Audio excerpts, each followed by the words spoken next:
In about 1 minute. We're all ready to go. You're ready to start? Yes, of course. You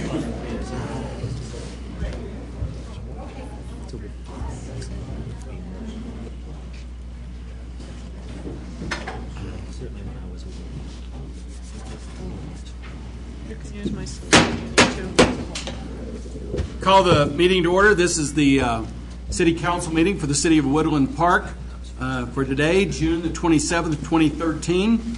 Call the meeting to order, and we'll take a roll call. Thank you. Mayor Turley. Present. Gary Berbetto. Here. Bob Carlson. Here. Terry Harrison. Here. Carol Hartley. Here. John Schaefer. Here. Eric Smith. Here. Thank you. Thanks, Cindy. And if everybody would rise and join me in the Pledge of Allegiance. I pledge allegiance to the flag of the United States of America and to the republic for which it stands, one nation, under God, indivisible, with liberty and justice for all.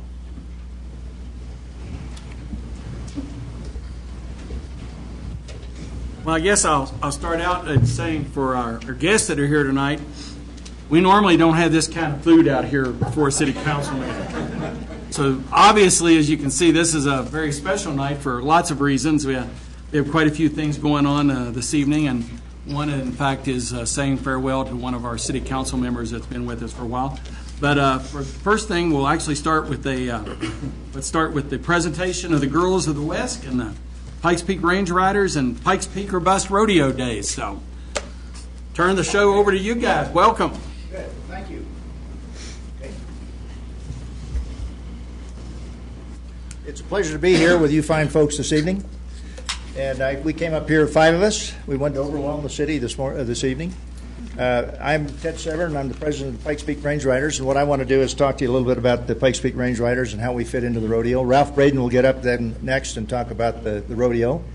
And then the real stars of the show are the Girls of the West. So they'll get up here and be they'll do a great job as they usually do. Keep yours short so we can spend more time with them. Be brief. Somebody told me a long time ago, be brief, be bright, and be gone, and that's what I'm going to do.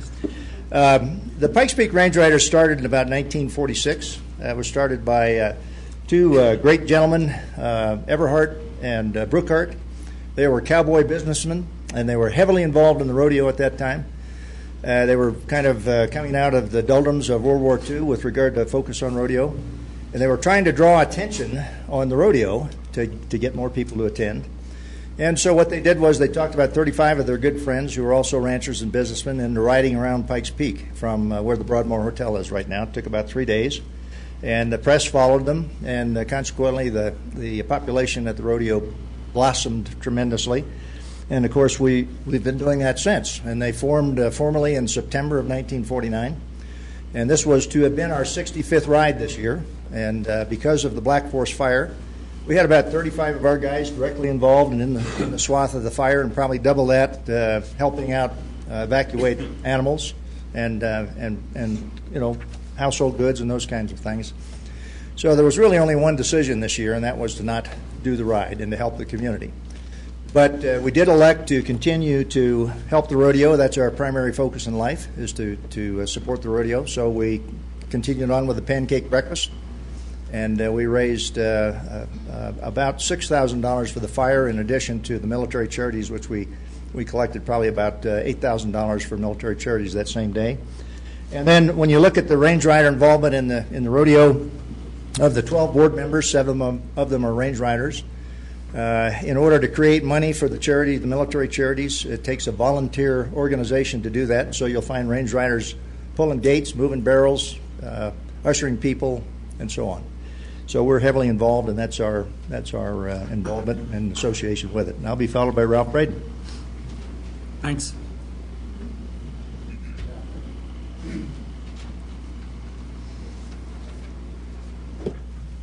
Mr. Mayor, members of council, my name is Ralph Braden. I'm a member of the Pikes Peak or Bust Rodeo Board of Directors. I'm also a member of the Range Ride. Here to talk about the rodeo tonight. This year will be the 73rd annual Pikes Peak or Bust Rodeo. As you, I think, know, this was started in 1937 by Spencer Penrose. He built a stadium over near the Broadmoor, and in 1973 we moved to the what is now known as Norris Penrose Event Center. And the girls will tell you a little bit more about this year's rodeo, so I'll defer to them on that. The board of directors, we've got 13 members of our board of directors, and we have over 200 volunteers that get involved to put on this rodeo. It's quite a show, and I'm sure many of you have had the opportunity to attend it. We invite you to come down and join us this year. A little bit about the economic impact of the rodeo. We had economist Dave Bamberger do a study for us a couple years ago, and he estimates that there's a $4 million economic impact to the Pikes Peak region from the putting on of the rodeo. Last year, we had 27,000 people attended. We were sellout, and we had standing room only. We, as the girls will talk in a minute, we have 5 performances, and so it's been a tremendous deal. And then, as the girls will talk about in a minute, we have the right before the rodeo starts, the rodeo parade that goes down to downtown Colorado Springs, and we typically have about 50,000 people that attend that event. Our military connection, since 1946, the proceeds from the putting on of the Pikes Peak Bus Rodeo have been donated to military charities. So, as you know how important the military is to our community, to our region, and we find ways to support them through the funds that get raised by putting on the rodeo, and it's really been a tremendous partnership. We get tremendous turnout from the military, and each night is dedicated to the various commands that are involved. So this is certainly a way for us to preserve our Western heritage and also to provide the function of supporting our military charities. So we invite you all to come down and join us, and I'd like to turn this over now to Corliss Palmer, who is the director of the Girls of the West program. Corliss? Hey, Ralph, before you leave, where does Pikes Peak Bus rank now throughout the nation as far as the size of rodeos? Are they still in the top 10? It's in the top, pardon? Top 20. Top 20? We are in the top 20, yeah. Hi. I have been directing the Girl of the West program for 12 years, so I get the privilege of spending all summer with gorgeous young women. We're busy, though. We spend about 12 hours a day sometimes. We make 160 appearances between the 1st of May and the rodeo, so this is our it's actually our 5th today. Wow. And we were at Cripple Creek early this morning for their meeting.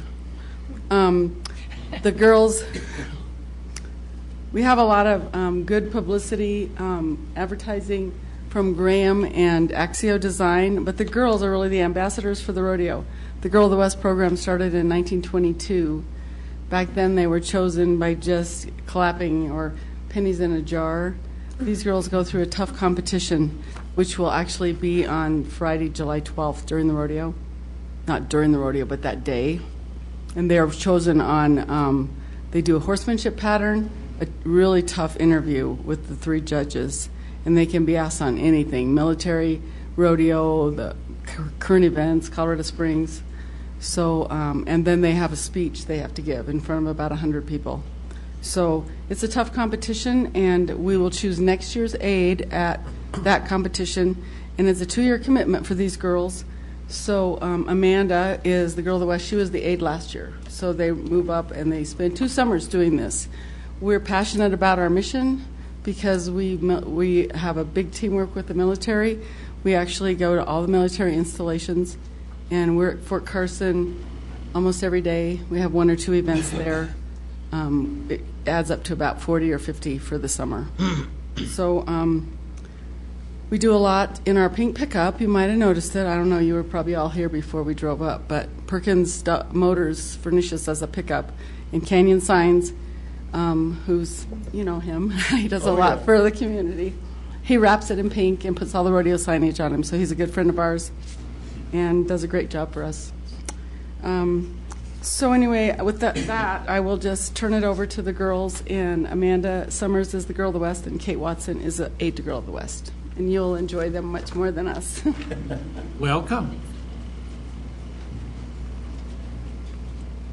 Get ready to rodeo. July 10th through the 13th, 2013 are the dates, and the picturesque Norris Penrose Event Center in Colorado Springs is the place for one of the top rodeos in the country. Hi, I'm Amanda Summers, Girl of the West. And I'm Kate Watson, Age Girl of the West. The Pikes Peak Bus Rodeo runs Wednesday, July 10th through Saturday, July 13th, with performances at 7:15 p.m. Wednesday through Saturday evenings, and a Saturday matinee at 12:45 p.m. Pikes Peak Bus Rodeo draws over 500 of the best cowboys and cowgirls from across the country to compete for nearly $200,000 in prize money.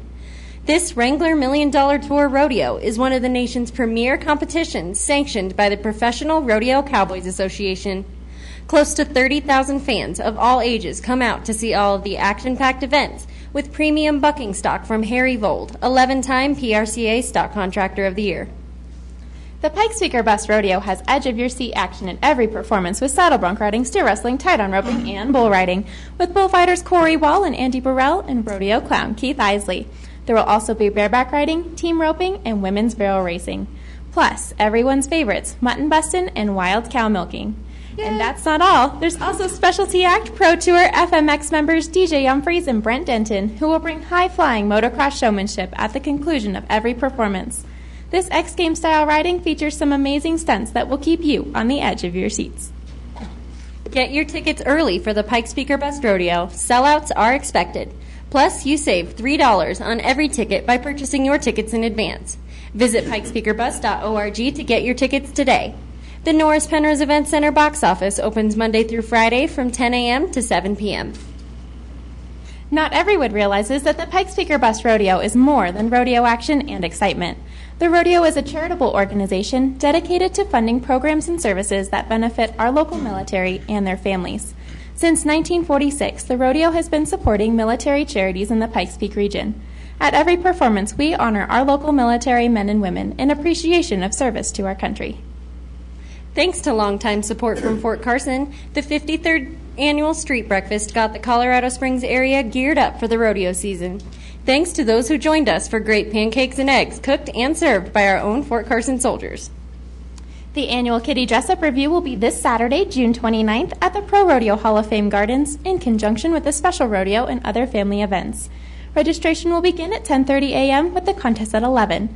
Children ages 3 through 12 will be competing in 5 categories: Working Cowboy, Working Cowgirl, Novelty Girl, Novelty Boy, and Rodeo Arena. All contestants will receive prizes with awards going to the top 3 in each event. Winners can also ride in the rodeo parade. The Pikes Peak Bus Rodeo Days Parade, a Colorado Springs favorite, will be Tuesday evening, July 9th at 6:30 p.m. in downtown Colorado Springs. This event takes place on Tejon Street, starting at St. Vrain, heading south to Vermajo. Our Grand Marshal is General William L. Shelton, U.S. Air Force, and our Honorary Grand Marshal is Bob Norris. The parade is free to attend and fun for all ages. There are floats of all kinds, from local area businesses and attractions, plus equestrian groups, military service units, and bands. Then it's time to rodeo. Mark your calendars, buy your tickets, and get ready for rodeo action at its best. The dates again for the Pikes Peak Bus Rodeo are Wednesday, July 10th through Saturday, July 13th. Arriving early means better parking and lots of fun activities. The grounds open at 4 p.m. for all evening performances and 10 a.m. for the Saturday matinee. The performing pigs are a crowd pleaser, and the mutton bustin' tryouts are always fun to watch. There's also mechanical bull riding, gold panning, pony rides, a Cheyenne Mountain Zoo exhibit, and plenty of vendors to check out. On Saturday, from 5 to 6:30 p.m., enjoy the chili cook-off. Tickets are only $10. Then, be in your seats by 7 p.m. to enjoy the Pikes Peak Rangerette Horseback Drill Team. After the rodeo, the Coors Roadhouse Saloon awaits with plenty of cold Coors and lots of live music from the Atomic Fireballs. We honor the military at every rodeo performance. Wednesday, July 10th is Fort Carson Night and Patriot Night. Wear red, white, and blue to show your support for our military personnel. Thursday, July 11th is Missile Defense and 302nd Airlift Wing Night. Plus, it's Wrangler Tough Enough to Wear Pink Night, sponsored by UMB Bank. Friday, July 12th is Air Force Space Command Night, sponsored by Boeing. Saturday matinee is Air Force Academy Day, sponsored by USAA. And Saturday evening is NORAD US Northcom Night. Advance adult tickets this year for Wednesday and Thursday evenings and the Saturday matinee are $12, $20, and $30. Advance tickets for Friday and Saturday evenings are $15, $22, and $32. For grandstand seating only, tickets for children 12 and under are half price for all evenings and only $1 for the Saturday matinee. Military and group discounts are available. The Pikes Peak Bus Rodeo is supported by generous sponsorships from many national and local sponsors. We encourage you to support these sponsors listed on our banner of company logos and also on the rodeo website. We would like to also acknowledge that our rodeo would not be the success it is without hundreds of dedicated volunteers. Remember to purchase your tickets online or at the Norris Penrose Event Center box office. You can find all this information and much more about the Pikes Peak Bus Rodeo at our website, pikespeakerbus.org. We want to see you at the 73rd Annual Pikes Peak Bus Rodeo, July 10th through the 13th at the Norris Penrose Event Center in Colorado Springs.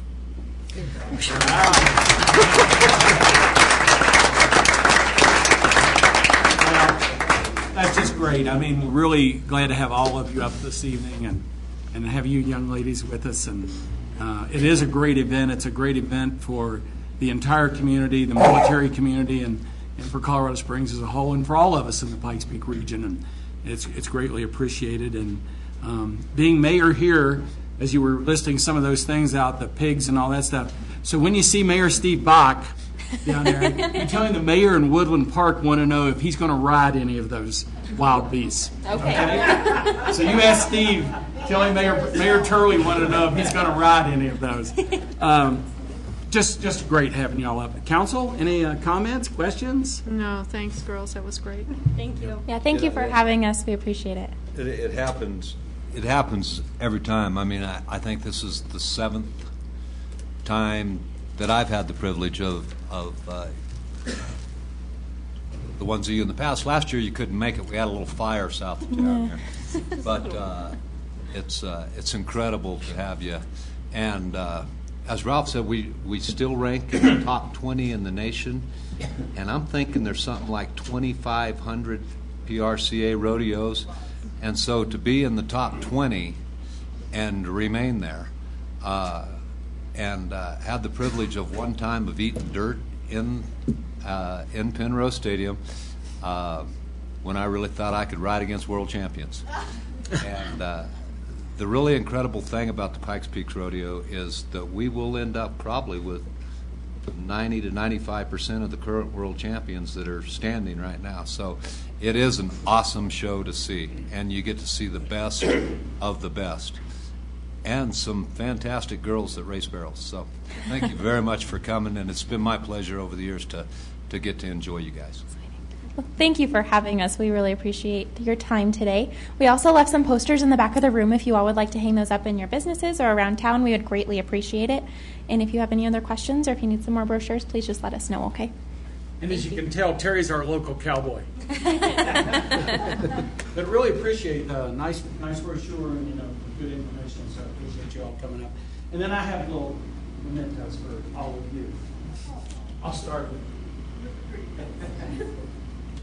This is a big one. Thank you. Thanks for coming.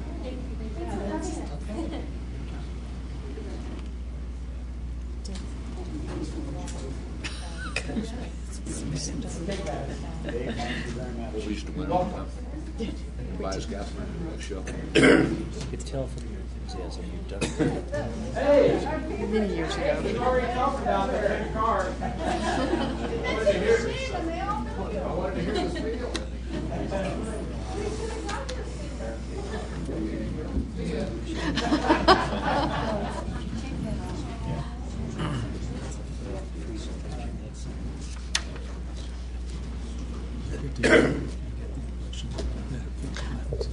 So we're going to move on to kind of a nice event, but a little bit of a sad event at the same time. And we have a few things to want to say farewell to one of our council members that reached his term limit at the end of tonight and will no longer be sitting with us on council, and that's Terry Harrison. And so how do we want to start, David? Well, I'll get started. Mayor, this evening has been truly 9 years in the making. This acknowledges that Councilmember Harrison began his service to the city 9 years ago. And as he reminded us last meeting, he's been the only council member that we can recall who has served that full 9 years. And what a 9 years it has been. And so we want to recap a few of the things that have happened since July 2004. Cindy? Thank you, David. In clerk-like fashion, do the math with me. 24 regular meetings per year, plus 18 additional meetings per year, budget, work sessions, times 9 years, times 3 hours per meeting. Are you with me? Times the average wage of the employees at Terry's business, which is $40 per hour. I'm going to go to work for Terry. They're good people, just like you. That equals $45,360 worth of volunteer time from Terry Harrison to the city and the citizens of Woodland Park.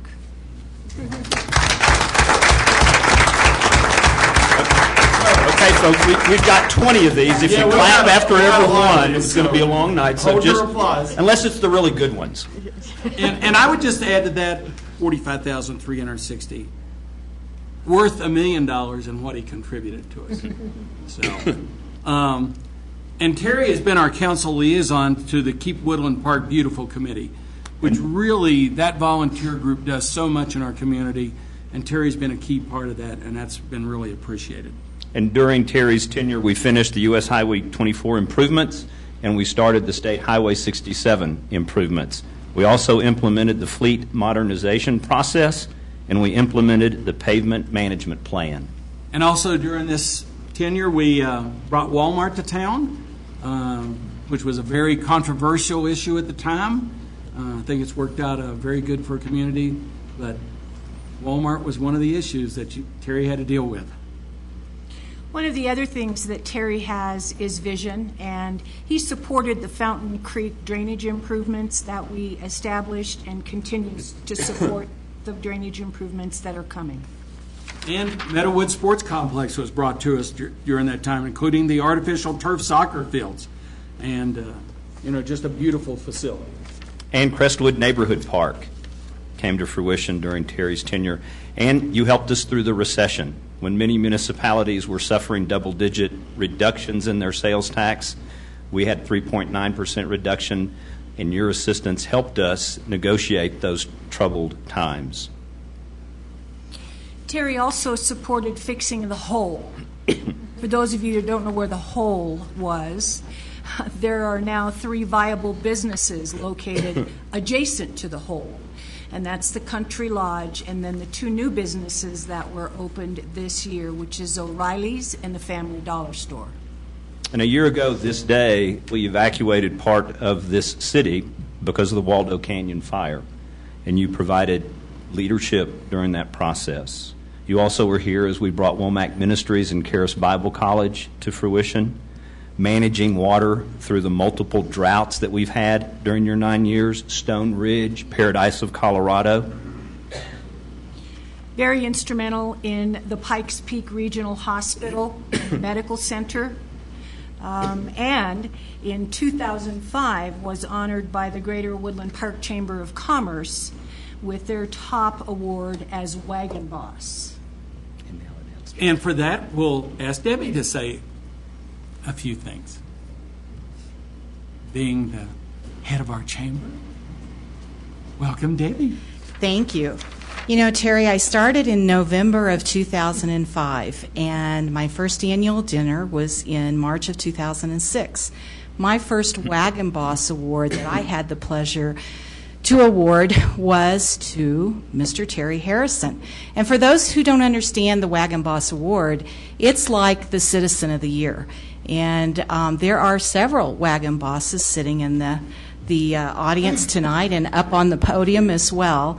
But you also played a part in the Chamber in helping the Chamber become a very viable organization. You've shared with many people when you served on the board that they couldn't even make payroll at that time. You cared about the Chamber and you cared about the businesses. But another part that the Chamber plays as well is with the Wagon Boss Scholarship. You came to me, we sat down and talked, and it was your vision to create a scholarship fund. And what you wanted to do was see that students were able to go on for higher education. And through your efforts, we created the Woodland Park Chamber Foundation. We raised dollars, and we've given just about $12,000 in scholarship funds so far. And that's because you had the vision to do that. So tonight, on behalf of all of the chamber boards, not just the ones sitting right now, but all of the ones that have been there, we want to present you with a donation to the Woodland Park Chamber Foundation in your name. Thank you.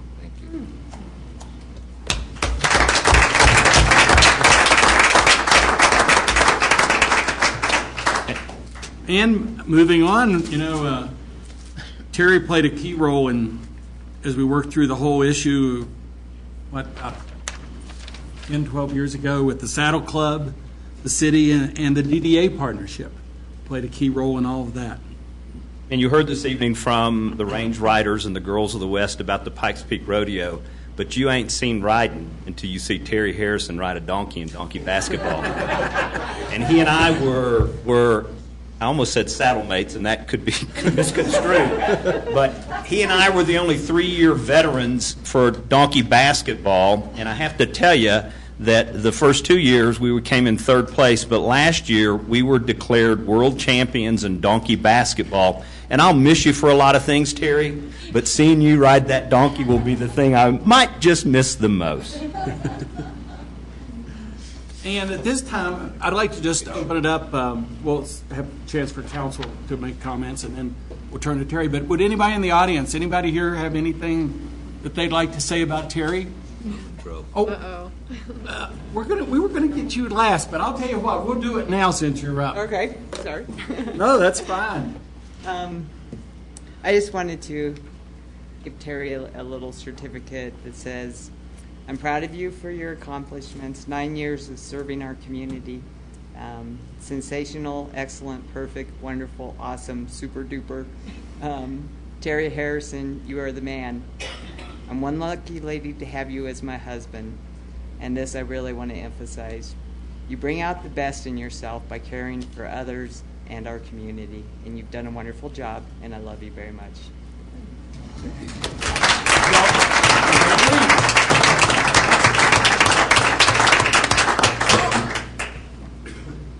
And behind every good man, there's a really good woman in this case.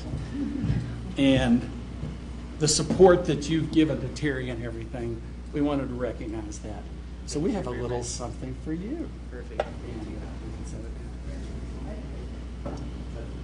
Is the mayor? Don't look, Terry.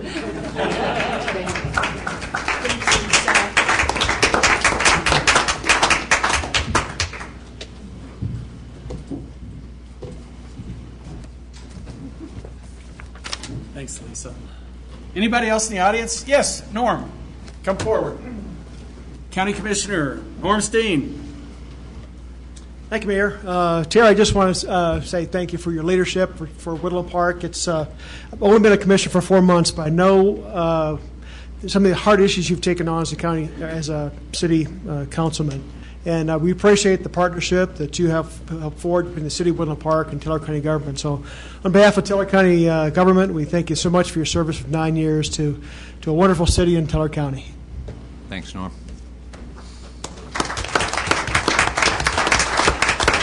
Anyone else from the audience? Yes, Ken, please.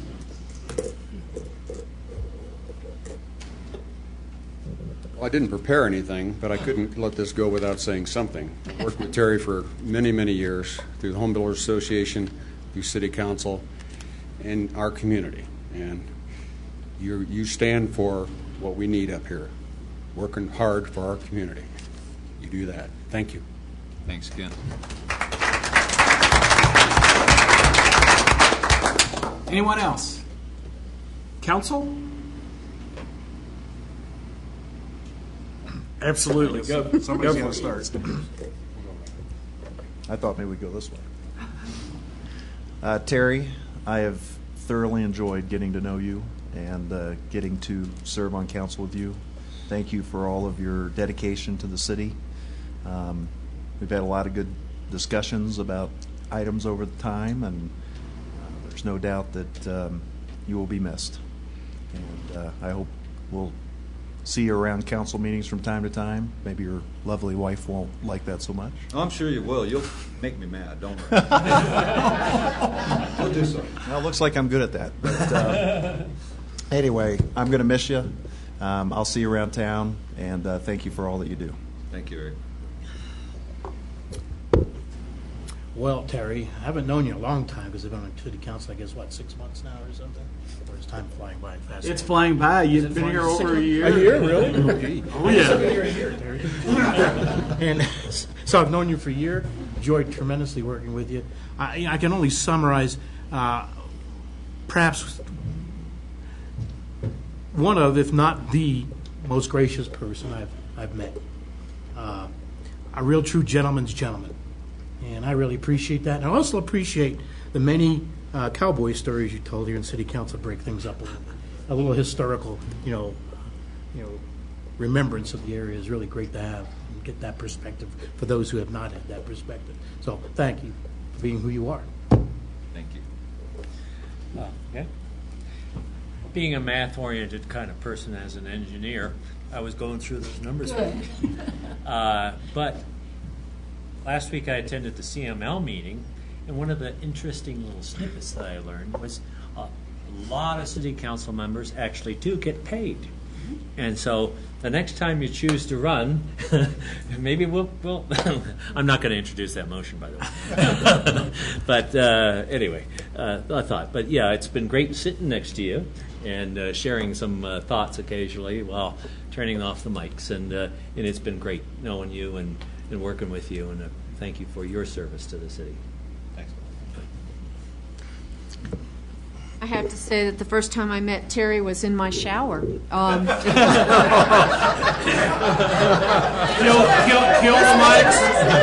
mics. Honestly, it's a big shower.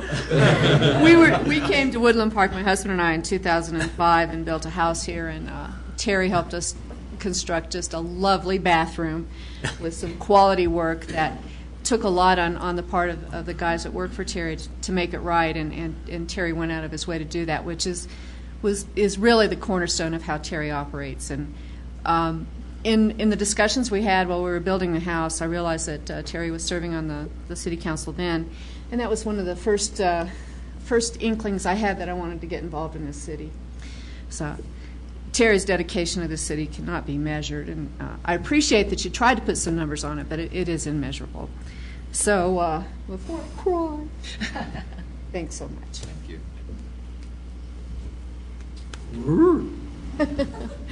It's a nice shower, Lisa. Really nice. That's a tough act to follow. But Terry did provide the glass for my shower, too. I'm the newest member of the council. After a couple of meetings, I talked to a couple other members and said, Terry, he's a kind of a strange guy. Is he for real? And the answer was yes. Just believe what he says. He's got a lot of history. He's been on the council forever. I will say I've learned to appreciate his sense of humor and the contributions he's made. You have been a dedicated public servant, and I say well done, and whatever you and Lisa decide to do after your stint here, I wish you well. Thanks for your service, Terry. And I'll just add that it's been a real pleasure working with Terry, and both on city council and as mayor. I think sometimes he brings a good sense of humor to our council and our group that sometimes is needed. I think, and it was mentioned earlier, I think the historical perspective of our community, the kind of the cowboy culture and influence, sometimes we forget about some of that and where our roots are. And I think that's been a really good contribution. And I appreciate you as a leader in our community, and I'm pleased that I can call you a friend. Thank you, Dave. Mayor, if you and Terry would join me at the podium, please. We have a small gift for you, Terry, and then we'll give you an opportunity to rebut all these nice comments that have been made.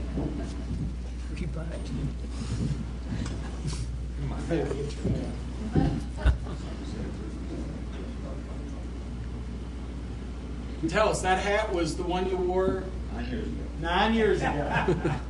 Same hat. So on behalf of the entire city staff, the community, and fellow council members, we'd like to present to you a picture from one of our own. Keith Wilcox, our construction inspector, captured this photo of Pikes Peak above the clouds. We are the city above the clouds, and we think this reflects the wonderful view that we have every day. And we hope that when you look at this and you read the notes on the back, that you'll smile and know that we sincerely appreciate all that you've done for us. Can we put Terry in the middle? Sure. Let's do that.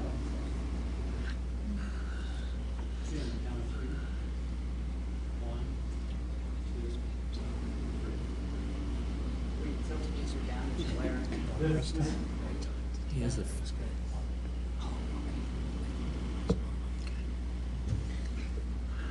Set this aside. You can make comments.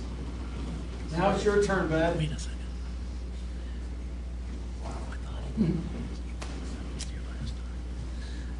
We got to try and have a council meeting after this, too. Oh, wait a minute. I have one thing first. I know you did. I'll wait. I get married. Did Mayor ever give you a pen? I get married. You do?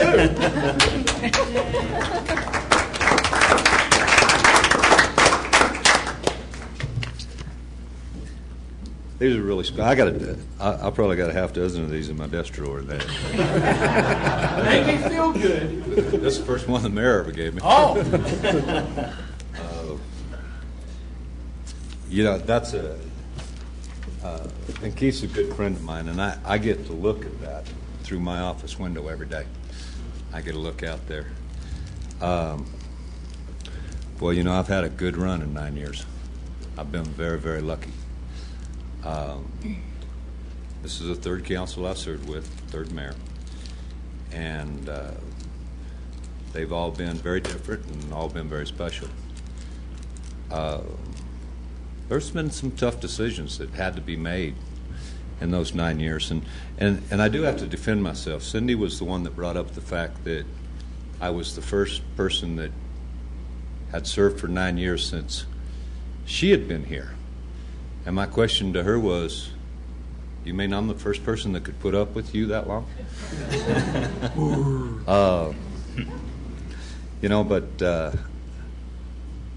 But I've just been very blessed. I've been blessed with a staff that, for whatever reason, regenerates itself.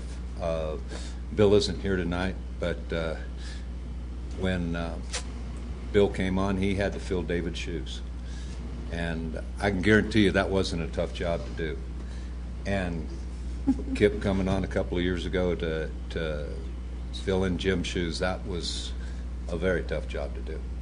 And both of you have done very, very well. Thank you. Working with Sally over 9 years, going from one office to the next, and watching you grow, and then come to find out Sally was the only one that was actually certified and qualified to be a city planner. And getting to work with John and Bob with the police department, and both of them know how I feel about law enforcement. Keep telling those guys, they put that vest on, I want them going home at night, no matter what. And I got to tell you this, all of the staff has been great. But two decisions, and I think these were the two best decisions that any council got to make. We got to hire David. And that, my friend, was probably, if not the best, well, it was the best decision I got to make as a councilman, to weigh in on that. You're not only dedicated to the city, you're an awful good friend. And besides that, his wife has left. Tamara Buttery makes absolutely the best lasagna I ever eaten. It's fabulous, and she knows it. And the other thing we got to do that I got to weigh in on 7 years ago, 2 councils before this, we got to hire Aaron Smith, had the privilege of hiring Aaron Smith. Mayor Crane was the mayor at that time. And, Aaron, thank you. 7 years you've kept me out of jail. Aaron has the ability, and you guys need to pay attention to this. Aaron has the ability to give a look.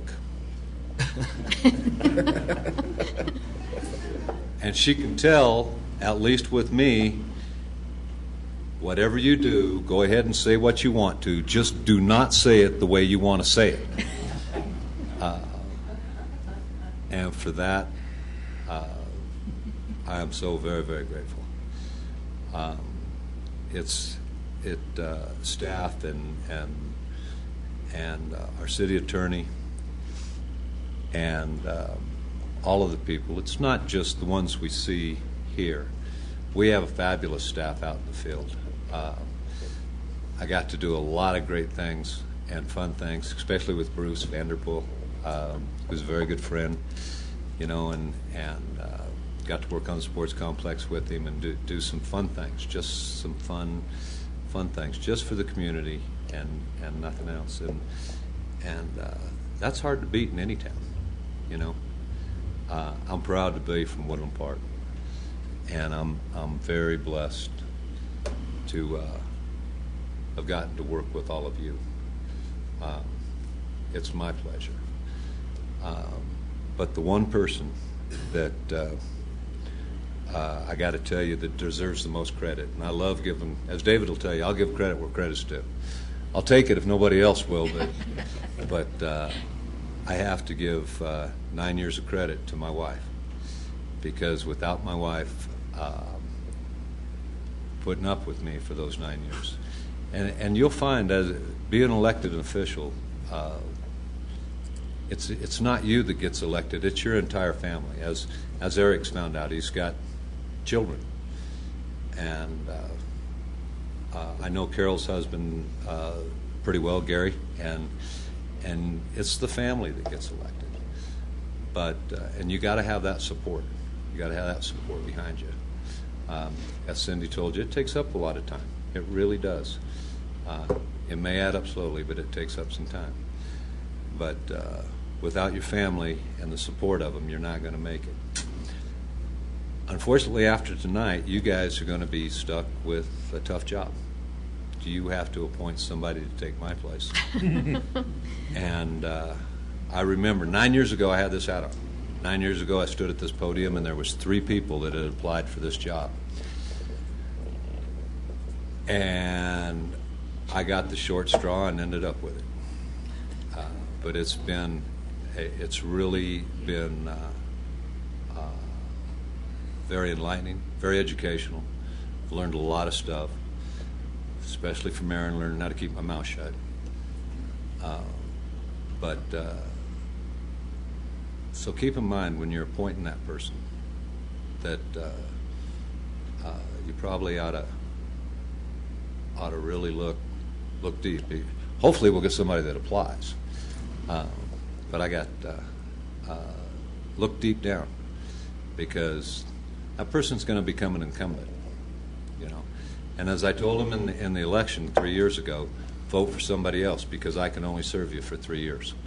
That's all I can do is 3 years. And so that council's going to get to appoint somebody.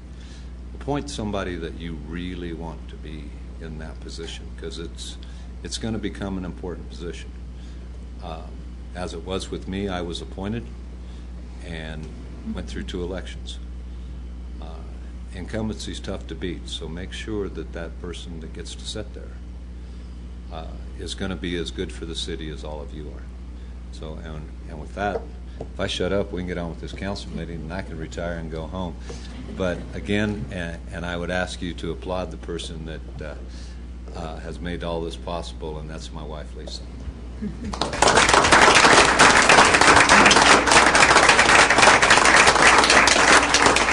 And for right now, we're all going to stand and applaud you.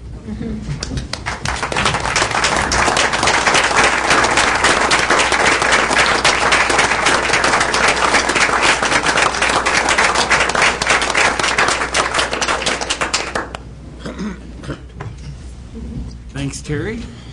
And now we'll move on with some business for your last city council meeting. Again, thanks for coming, guys. Thank you for having me. Okay. Thank you. Bye. Bye, So Lisa. now we're going to move on to some appointments to the DDA, the Downtown Development Authority Board of Directors. And for help with that, I'm going to turn to our city clerk, Cindy Morris. Thank you.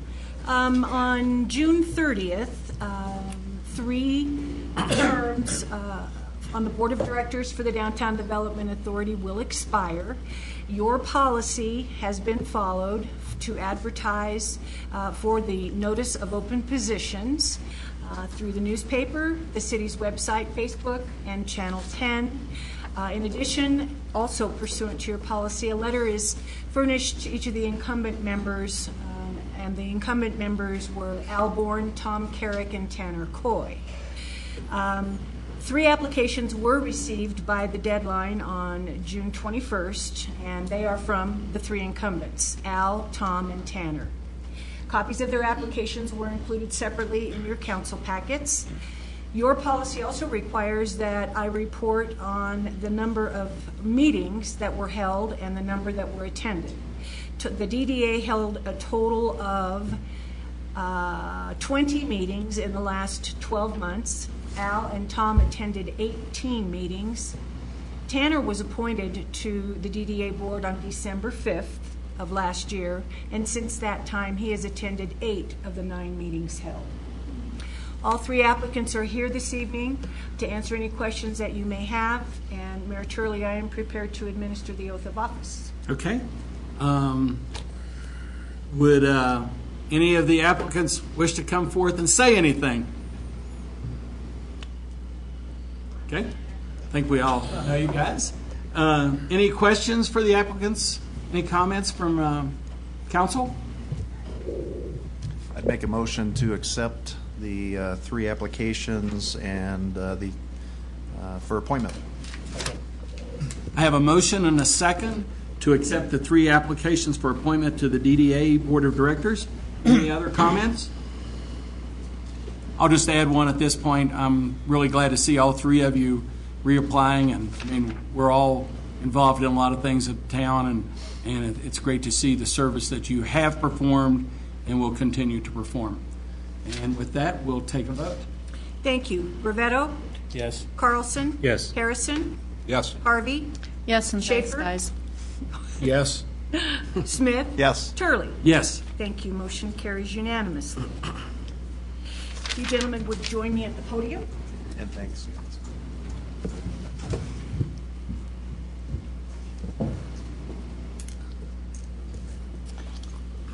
Raise your right hands and repeat after me. I state your name. Do solemnly swear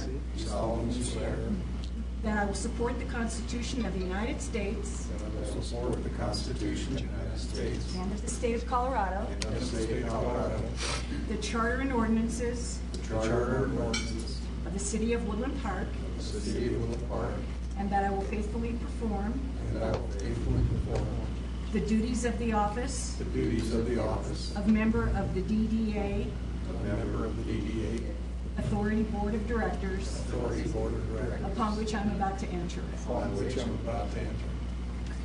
or re-enter. Thanks, Cindy. Thanks. I need a couple signatures, if you don't mind. Let's go Alpha. Al? See, he's got a pen. That's for you, and this is for me. Right there.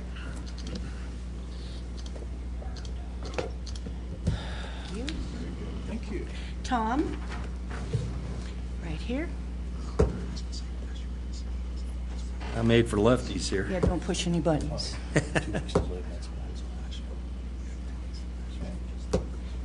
And one more. You get the pretty one, I get this one. Okay. Thank you. Tanner?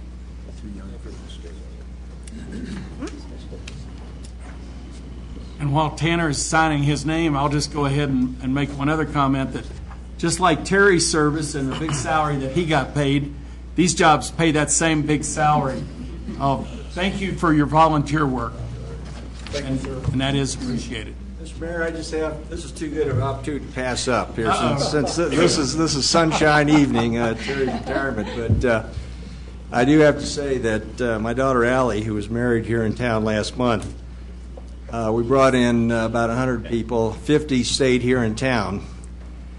And the feedback from these folks that stayed at our lodging, ate at our restaurants, attended the wedding at Our Lady of the Woods Church, came from both coasts, came from Europe, basically all over, and the feedback was unbelievably good. This would not have happened 20 years ago, I assure you. And that's thanks to council, planning, boards, RE2, city managers. I believe you're the fourth mayor under the DDA we've had here since August 1, 2002. But to get feedback unsolicited from across the country and over the seas really, really speaks well for where this community has gone and where it's going. And I was deeply appreciative. And of course, our daughter went to RE2 from first grade to graduation. So that speaks well for our entire system, like many of you. So again, thanks for this opportunity, and we hope to go forward from here. Thanks, Tom. Thanks, guys. And we'll move on to item number 5 on the agenda, additions, deletions, or corrections to the agenda. And I do not believe we have any. Is that correct? That's correct. Okay. And item 6 is the consent calendar. And for that, I will turn to Cindy Morris.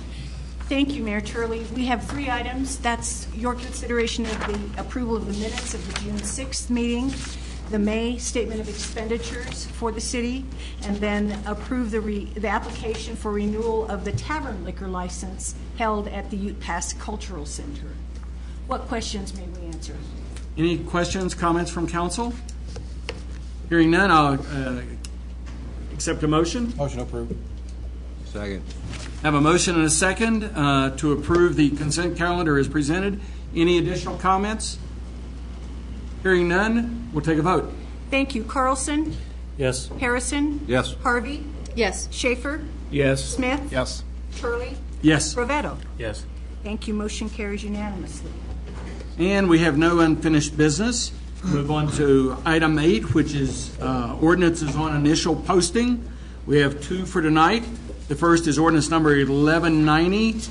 And again, that's initial posting and set a public hearing for July the 18th.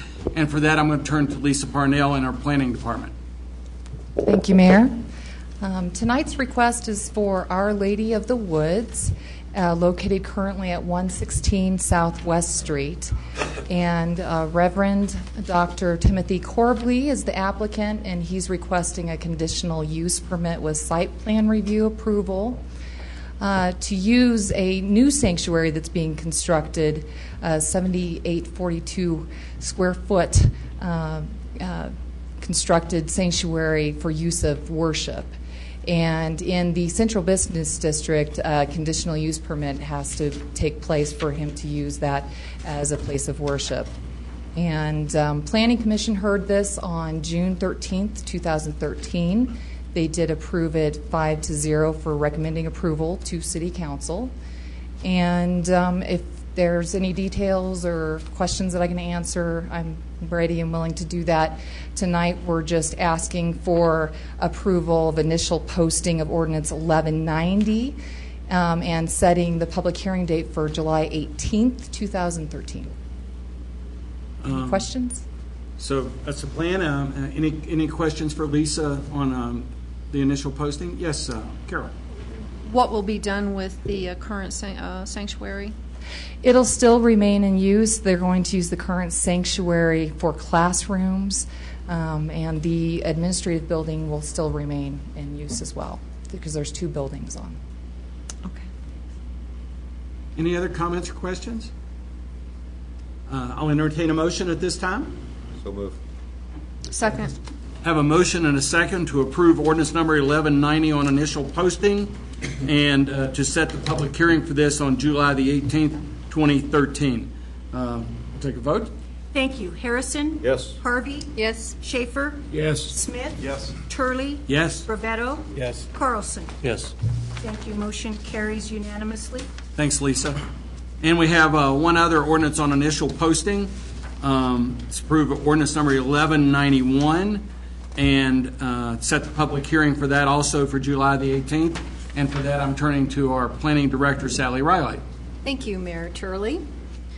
Ordinance 1191 is proposed to consider a vacation of a utility easement and lot line that is located at 1324 Spruce Ridge Lane.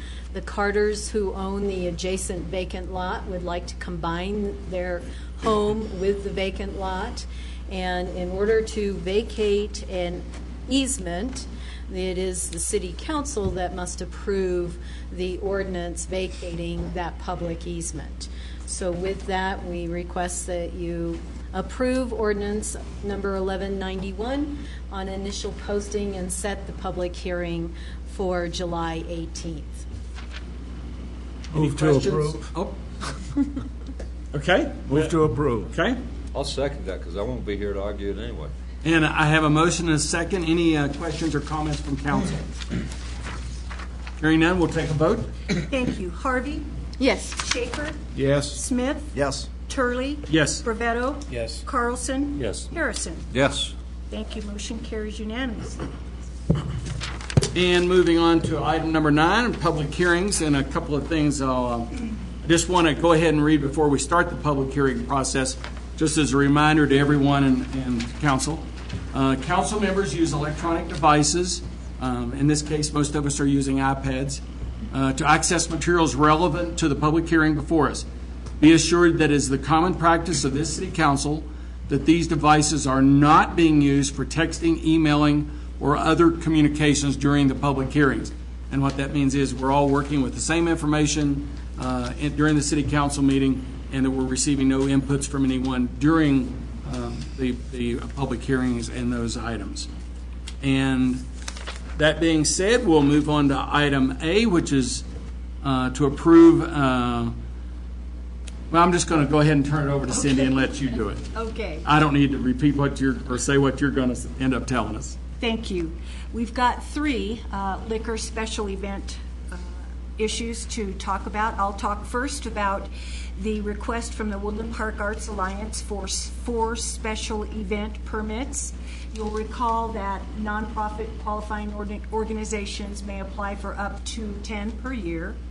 This is for 4. The dates are listed in the staff report, but I'll say them for the viewing audience: June 28th, July 5th, July 12th, and July 19th. They will be held at Cowbells, and the hours of service for liquor will be 4:30 to 10 p.m. The event manager is Deb Nichols, who is the owner of Cowbells. The area where the alcohol will be served will be fenced and controlled, and all servers are tips trained. Both Ralph Holloway, who is the applicant, and Deb Nichols, who will be hosting these fundraisers, are licensed wine tasting rooms as well. The factual findings are listed for you. The Arts Alliance has not yet requested any special event permits, so following public hearing, it would be the staff's recommendation that this request be approved. What questions may I answer? So looking at the agenda, I didn't compare the staff report, but I count 6 dates. June 28th, July 5th, July 12th, July 19th, and July 26th. No, July 26th is not listed. Okay. July 26th was going to be listed. Okay. But it's not. Okay, thanks. You're welcome. Any other questions for Cindy? At this time, then, I will open the floor for any public comment on this item. Anyone that has any comments, please come forward. Hearing none, I'll close the public comment. Any final questions from council? Motion to approve the application. Second. I have a motion and a second for the application. Any additional comment from council? Hearing none, we'll take a vote. Cindy? Thank you. Schaefer? Yes. Smith? Yes. Turley? Yes. Brevetto? Yes. Carlson? Yes. Harrison? Yes. Harvey? Yes. Thank you. Motion carries unanimously. Next up is a request for a liquor special event permit for the 4th of July submitted by the Community Partnership Family Resource Center. It is for the old-fashioned 4th of July, and the location is the former skateboard park, which has been repaved and fenced directly across. That property is owned by the New Covenant Church, and Community Partnership has received their permission for this special event from 10 to 3 on July the 4th. Karen Casey Svedich, who is the Executive Director of Community Partnership, is the event manager. And beer and wine will be served at this event by Arden Weatherford, owner and operator of Beer Works. And he and his servers are tips trained as well. Factual findings are listed, and Community Partnership has not requested a special event permit within this locale yet this year. So again, following public hearing, it would be the staff's recommendation to approve this. What questions may I answer? Any questions? Hearing none, I'll open the floor to any public comment on this event. Hearing none, I'll close the public comment. Any final questions from council? Entertain a motion. Motion to approve. Second. Motion and a second. Any additional comments, questions? Cindy, vote. Thank you. Smith? Yes. Turley? Yes. Brevetto? Yes. Carlson? Yes. Harrison? Yes. Harvey? Yes. Schaefer? Yes. Thank you. Motion carries unanimously. One more. The last is for the Woodland Music Series, which is the annual series of concerts on the green at the pavilion at the Cultural Center. This is submitted by the Woodland Music Series. Bob Powell is their president. The details are the dates July 13th, August 10th, and September 14th. Hours of liquor service are 10 to 5. Event manager is Debbie Pinello, city employee and manager at the Cultural Center. And beer and wine will be the service, and all servers there are tips trained as well. The Woodland Music Series applies annually for usually 3. This is the only 3 that they will be hosting this year, so they are eligible to do that. And following public hearing, it would be our recommendation that we approve this request for those 3 summer concert events. What questions may I answer? Yes, Terry.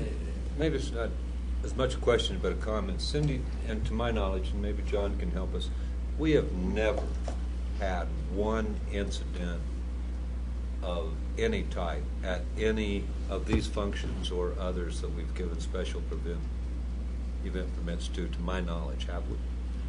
I didn't think so. I mean, they're great events, and it seems like everybody just takes care of themselves and is very, very careful and cautious. They're good community events run by reputable, loyal community supporters, supported by a very grateful community. I think you're right. Any other questions for Cindy at this point? I'll open the floor now for any public comment. Hearing none, I'll close the public comment and entertain a motion. So moved. Second. Motion and a second. Any additional comments? Hearing none, we'll vote. Thank you. Turley? Yes. Brevetto? Yes. Carlson? Yes. Harrison? Yes. Harvey? Yes. Schaefer? Yes. Smith? Yes. Thank you. Motion carries unanimously. Mr. Mayor, before you go, I feel compelled to maybe flesh out your question a little bit, Councilmember Harrison, to state that we've never had any problems whatsoever for any of these kinds of special events. I don't think we can say that. I know that we have we have appropriate levels of police presence at these events. I can think back to some events 6 years ago where I do know that police officers were involved with individuals. I can remember one case in a whole lot of years. It was none of these events, but I don't want the folks to get the impression that we've never had an issue with any special event.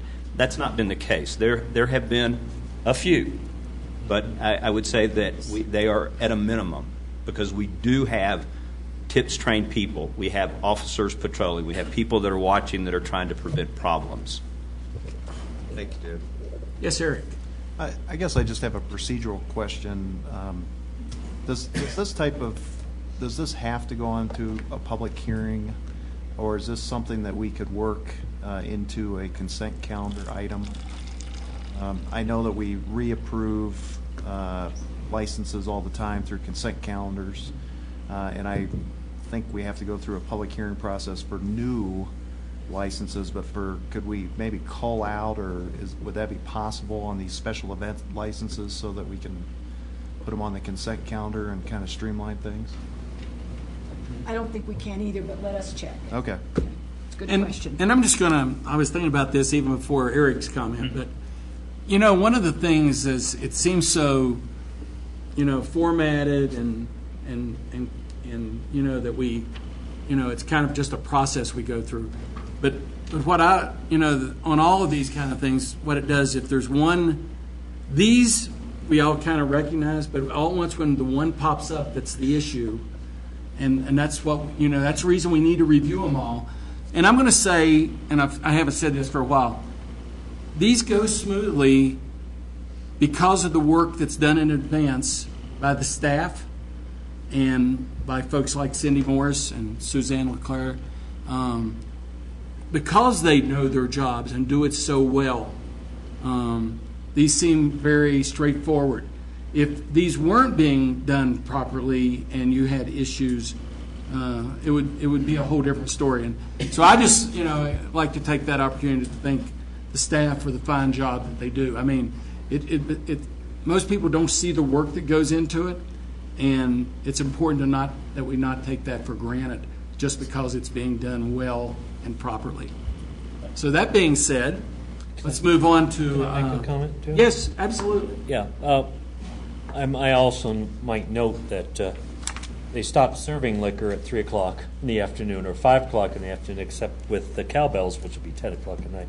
But with that also, I don't know if Deb's here tonight. No, I don't think so. But at the CML conference last week, I met a city council woman from her former town who said, "You got Deb Nichols, okay? You stole her away from us." And so I just wanted to acknowledge those little connections that you get, and that we really are a great community to be able to attract people like that. Okay, and we'll move on to item D, and actually for the next several items, I'm turning to our planning director, Sally Riley. Thank you. Yes, if we may take item D, E, and F together. These are related to the Southwest annexation, Plat 1 and Plat 2, and the requested zoning for the annexed parcels. We are requesting that these be tabled this evening to July 18th. The purpose of that tabling is to allow for a little additional time to complete the finalization of the annexation agreement, specifically as it relates to the studies that are being conducted related to traffic and the road conditions. So we intend to have those studies done and be able to draft language appropriately for the annexation agreement. So with that, we ask that there be 3 individual motions for each ordinance, beginning with ordinance 1187, then 1188, and 1189. Questions or? If we don't need a public hearing, go ahead. I was just public hearing. Just we entertain a motion and each one has to be separate. Each one has to be separate. And Sally, I just want you to know I cannot thank you enough for these being tabled. Barry Harrison. Or we were going to be here till 11:55 again.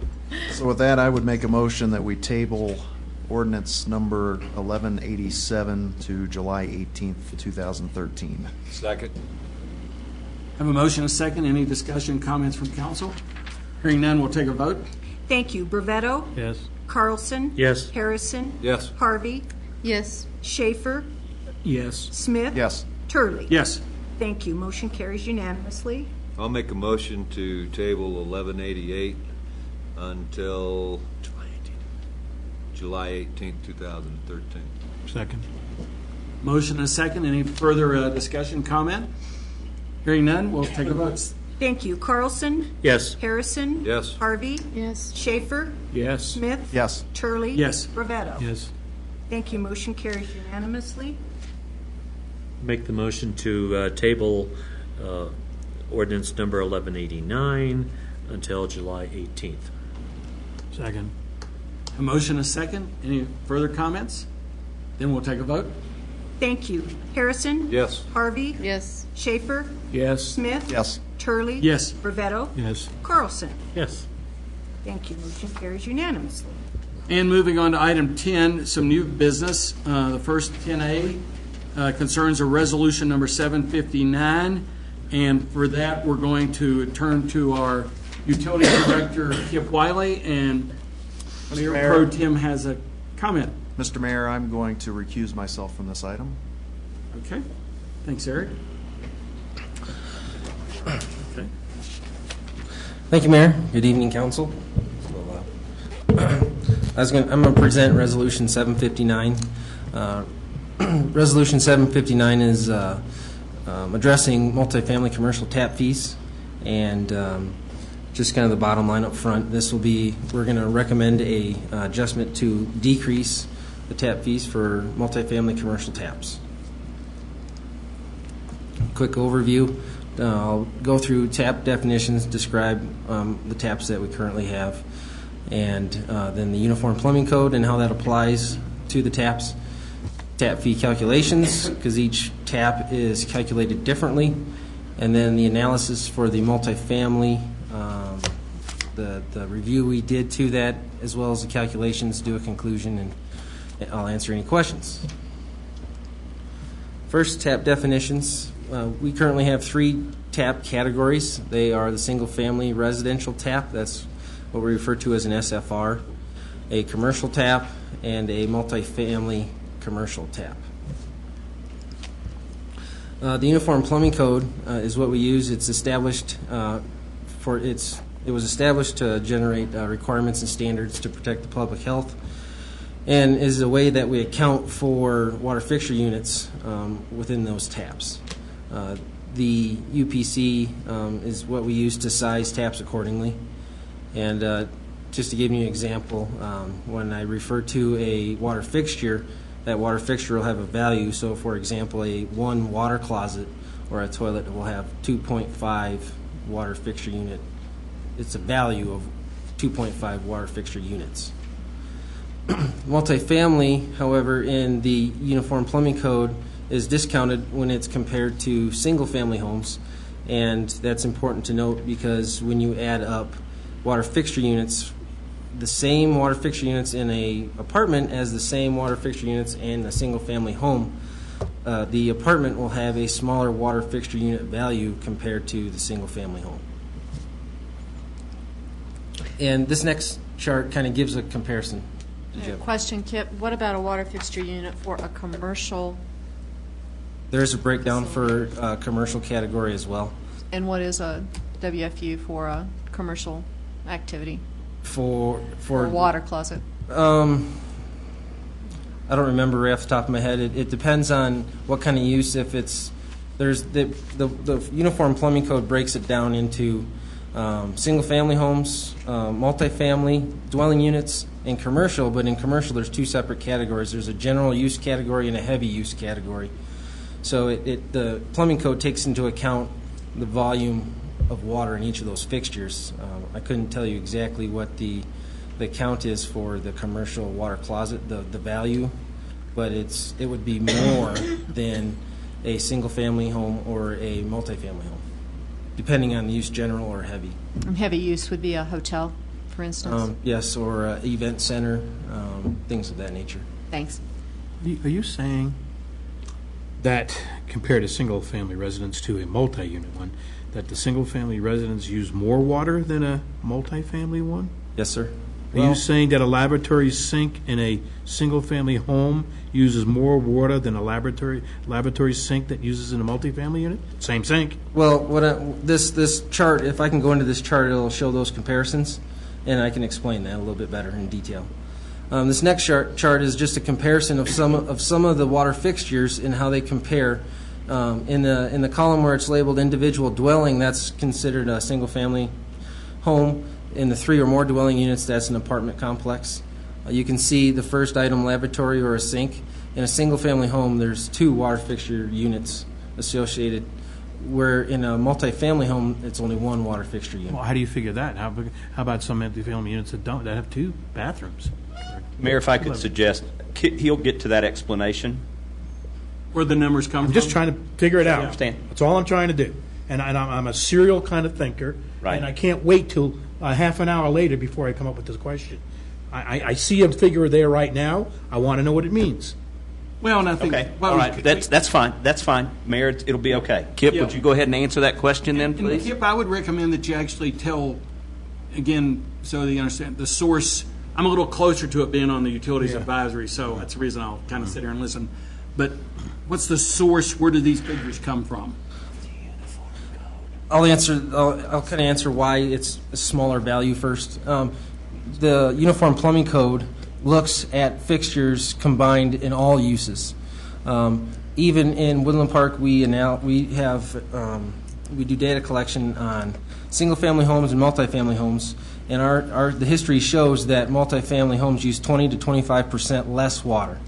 So therefore, the Uniform Plumbing Code obviously recognizes in their own studies that same theory applies. That's why they're valued less compared to a single-family home.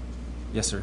Wait, did that answer your question? Before we move I'm on. just trying to do it in a practical way here. I mean, if you got 3 people living in a house and 3 people living in a multifamily unit, I don't see whether they're going to use the same water.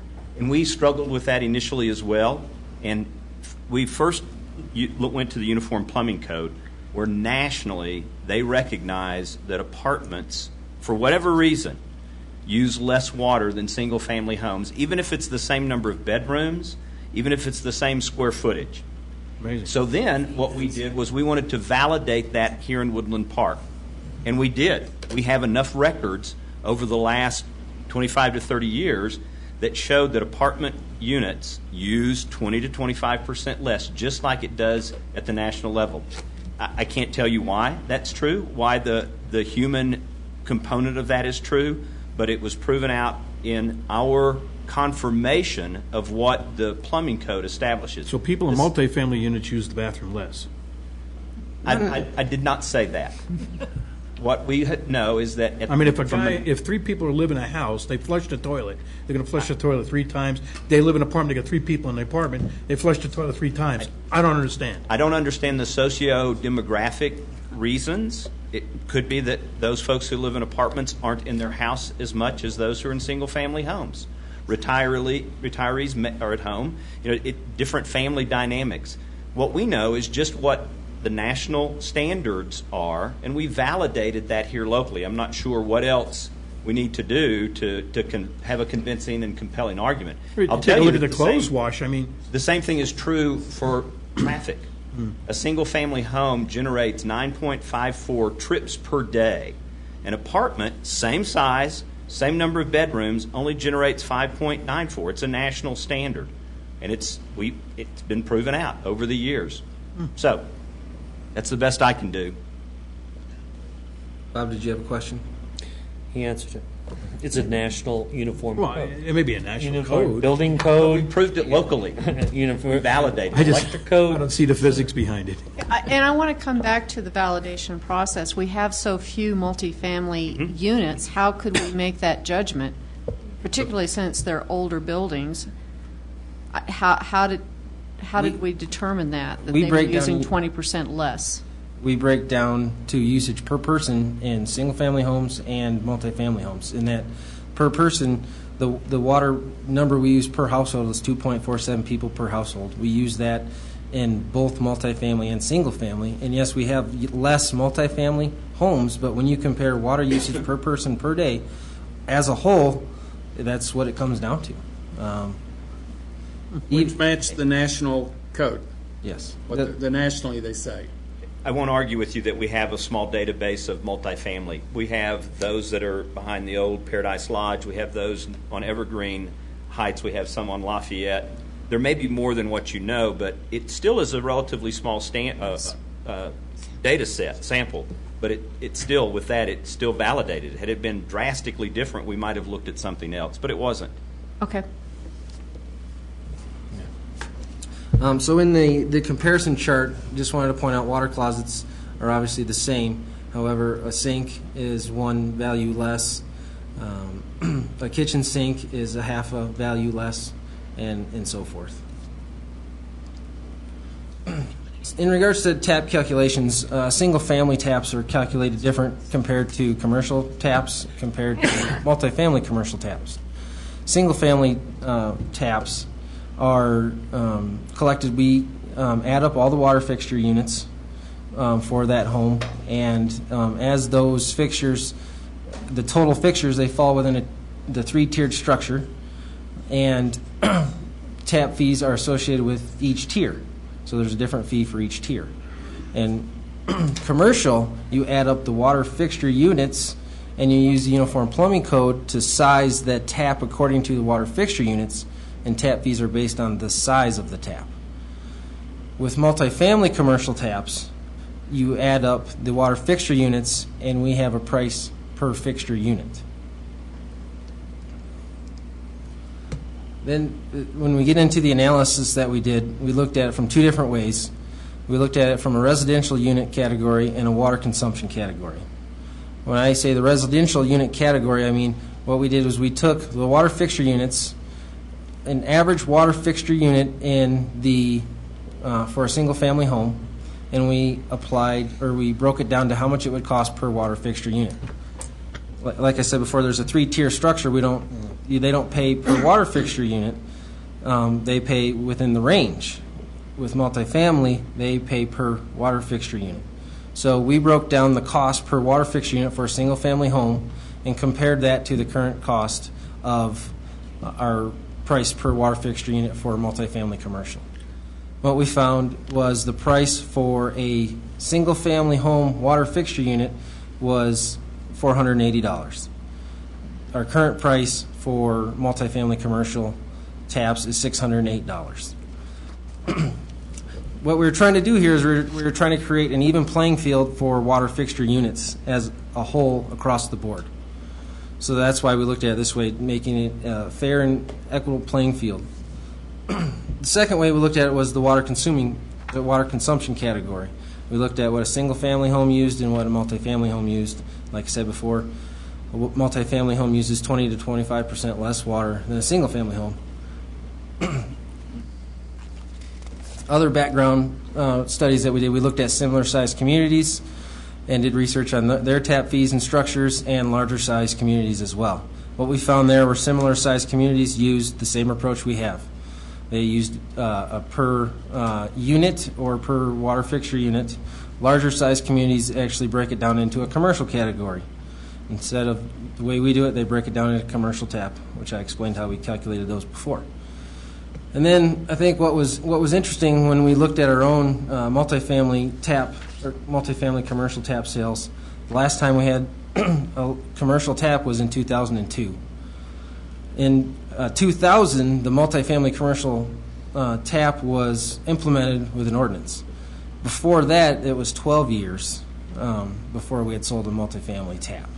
And the only tap we have, multifamily commercial tap, is a fourplex on the west side of town right now. We've kind of went through some of this before.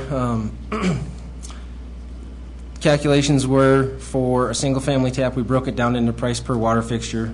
That's how we ended up with $480.74 per water fixture unit. Our current price is $608.37 per water fixture unit for multifamily. And I created an example of a spreadsheet, and looked a lot better on the screen. It's kind of small, I apologize. So what this example shows is at the top two rows, you see example 1, 2, and 3. These are examples of one or two bedroom or two bathroom, a 1 3/4, and a 1 1/2. Most of your apartments are within this range for water fixture units. What we did here is we broke it down into the comparison to single family home to an apartment complex or apartment unit. If I could direct your attention to F18 in the yellow right here, I'm circling it. That's the total that's the total water fixture units for a single family home. The next number to the right in yellow is the same apartment with the same fixtures with a value of 18 fixture units. If you continue down to the bottom here, what I've done is I put a price in for a Tier 1 single family home. I've put a price in for our existing cost for that same, and I'll since we can't read it very well, I'll go through the costs. For the same apartment, what it would cost right now, and then what it would cost if we approved Resolution 759. A Tier 1 tap would cost $11,057 for a single-family home. That same apartment with our current pricing would be $10,950. So about $100 difference in cost. Currently. Currently. If Resolution 759 was approved, the cost would then be $8,653. So a difference of almost $2,000 per unit. And that cost relays all the way across, even with the other examples. Obviously, the less the water fixtures in the home or unit, the less the price. And compared to our current cost, it's about a 21% reduction in cost. From the multifamily commercial price we have per water fixture unit to the recommended, it's a 21% reduction. In revenue? Yes. So in conclusion, we thought our approach was fair and equitable, and we could explain it. It was reasonable. It makes an even playing field when you look at taps compared to single-family homes and apartment units, dwelling units. It's the price per water fixture unit would be the same. The only discount comes in the Uniform Plumbing Code, which recognizes less water consumption, as we identified even with our local study. This has been reviewed and approved by the Utilities Advisory Committee and brought forward, and I would recommend approval of Resolution 759. And I can answer any questions you may have. I'm going to just insert a comment here before we turn to council members, because on the Utilities Advisory Committee, I'll say, we hashed this thing, we went through it for months in great detail, a couple-hour meetings looking at this, because it's fairly complex. Sometimes, I'll just say from my point of view, as we would look at some of the numbers, I was like, what is that? Does that make any sense? But as we went through the whole thing and analyzed it, it is fairly complex. And we in the advisory committee did come to the conclusion that that it all made sense. But I'm just admitting to you also that, and you're getting that short presentation on it tonight, the complexity of it. I benefited from probably 6 or 8 hours of discussions on it leading up to this meeting tonight. Before we go to questions, simplistically, what Kip and the committee did was they found the value for a water fixture unit and then applied it to apartments as reflected in the Uniform Plumbing Code by that reduction. So the reduction is based on what the Uniform Plumbing Code has for apartments. So it was a normalized value applied to apartments using the methodology from the Uniform Plumbing Code. It really is that simple. Yes, Bob.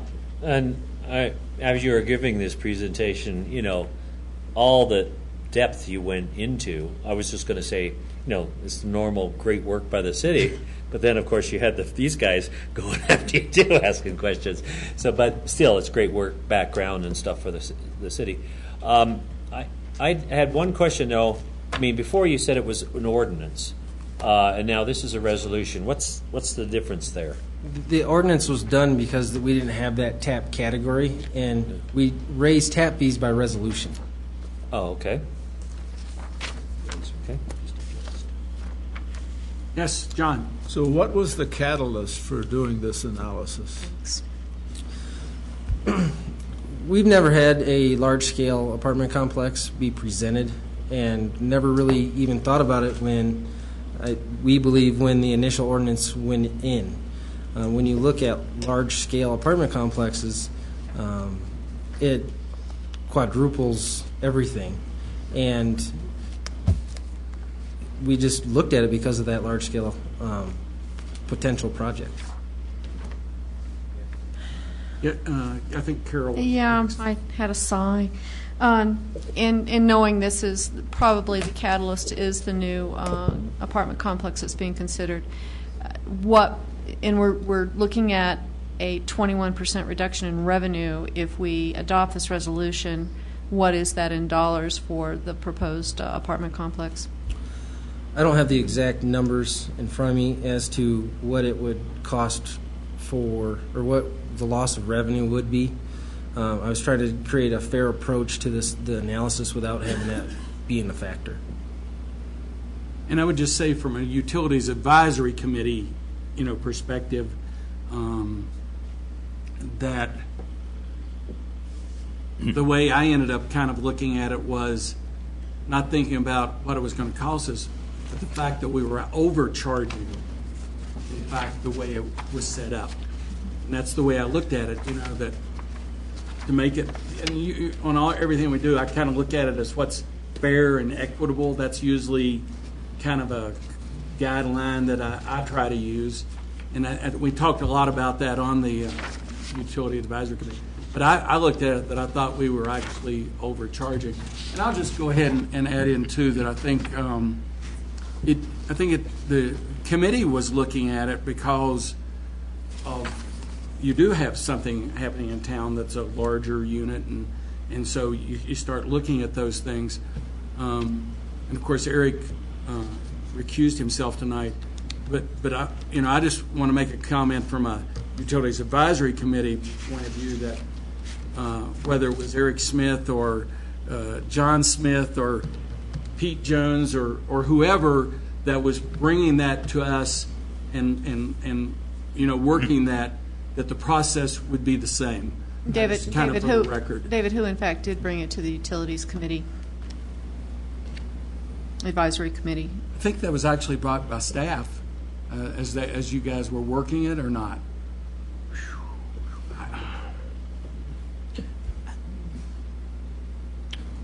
Can you ask the question again? I'm sorry. Chicken and egg question. Who initially brought this issue that there was possibly an inequity between single-family residents and multifamily residents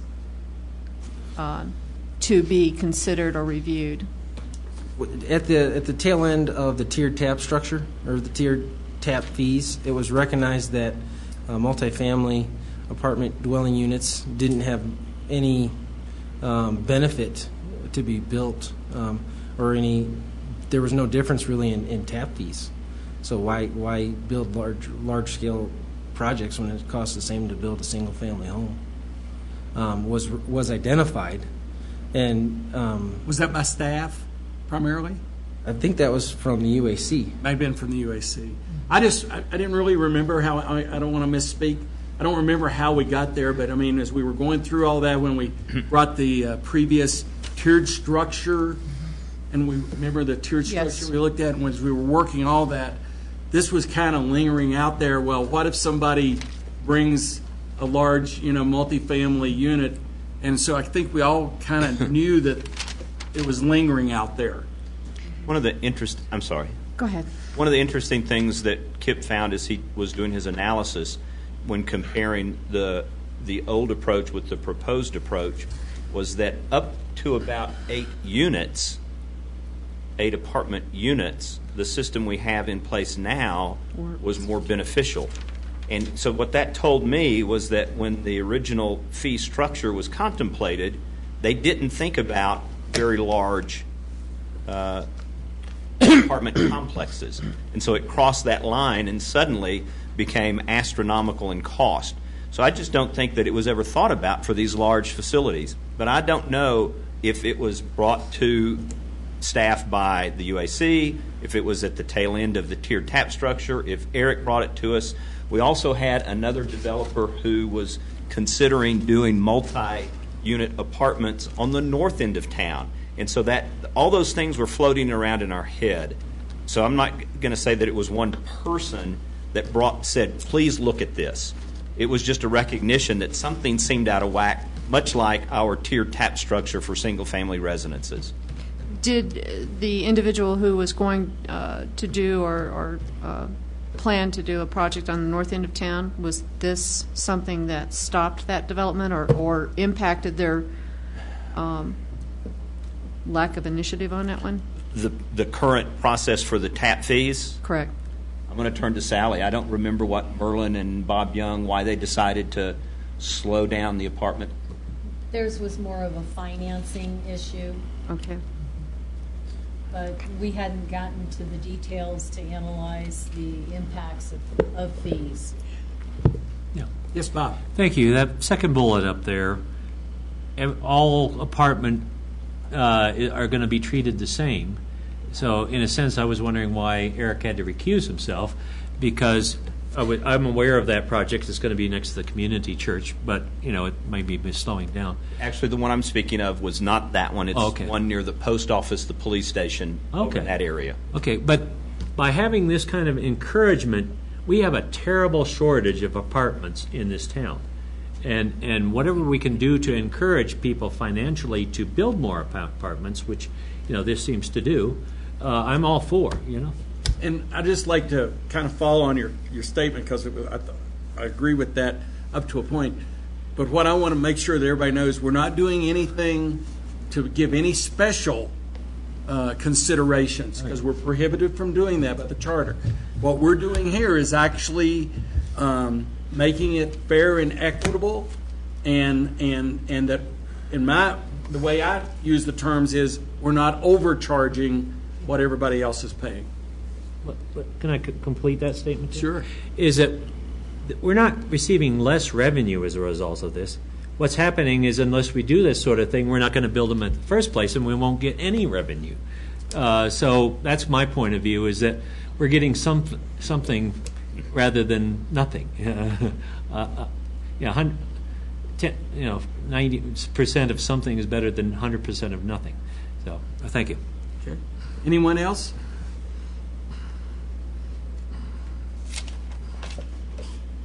Well, no other questions from council. I would entertain a motion on resolution number 760. Motion to approve. Second. I have a motion of approval for resolution 760 and a second. Any further discussions or comments from council? Hearing none, we will take a vote. It is Resolution 759. Oh, I'm sorry, I read 759. I dropped down one line. No problem. Motion to approve 759. Okay. Second. Motion then is to approve. Harvey? No. Schaefer? Yes. Smith? Oh, he accused himself. Turley? Yes. Rivetto? Yes. Carlson? Yes. Harrison? Yes. Thank you. Motion carries 5-1. Thank you, council. I know that was pretty complicated, and thank you for your diligence in working through that. Yeah, I thought we were going to approve Brian's. Right off the bat, I have to worry about him. But speaking of Brian's, we will move on to item 10B, which is, in this case, resolution number 760, and we need to get Eric back to this one.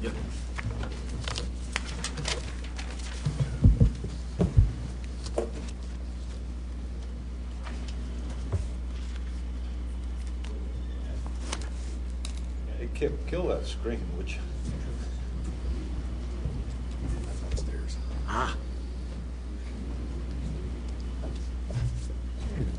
Thank you, Mayor and Council. Tonight, we have a Resolution 760 that has had some historical context and purpose.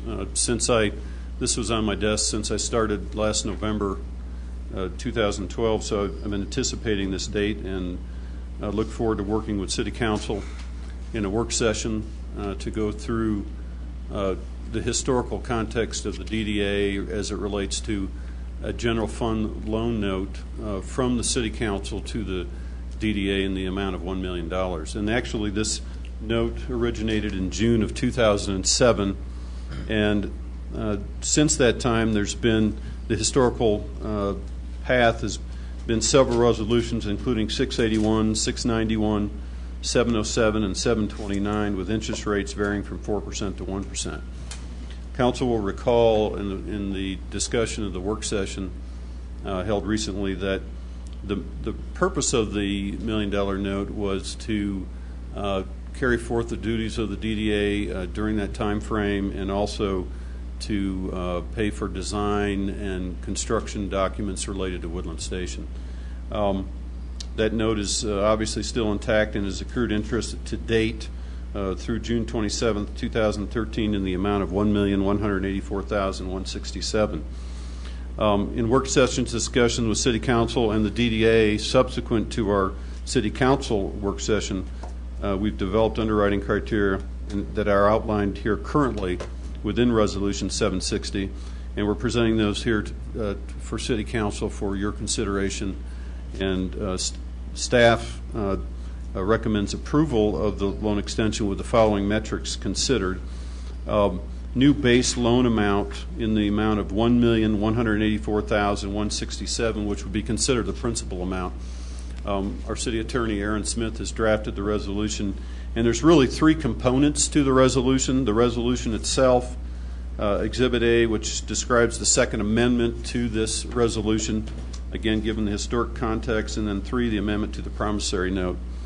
The metrics so defined basically reset the loan amount from June 27, 2013 through July 27, 2016, bear an interest rate at 0%, and $36,000 shall be due and payable on or before June 27, 2016.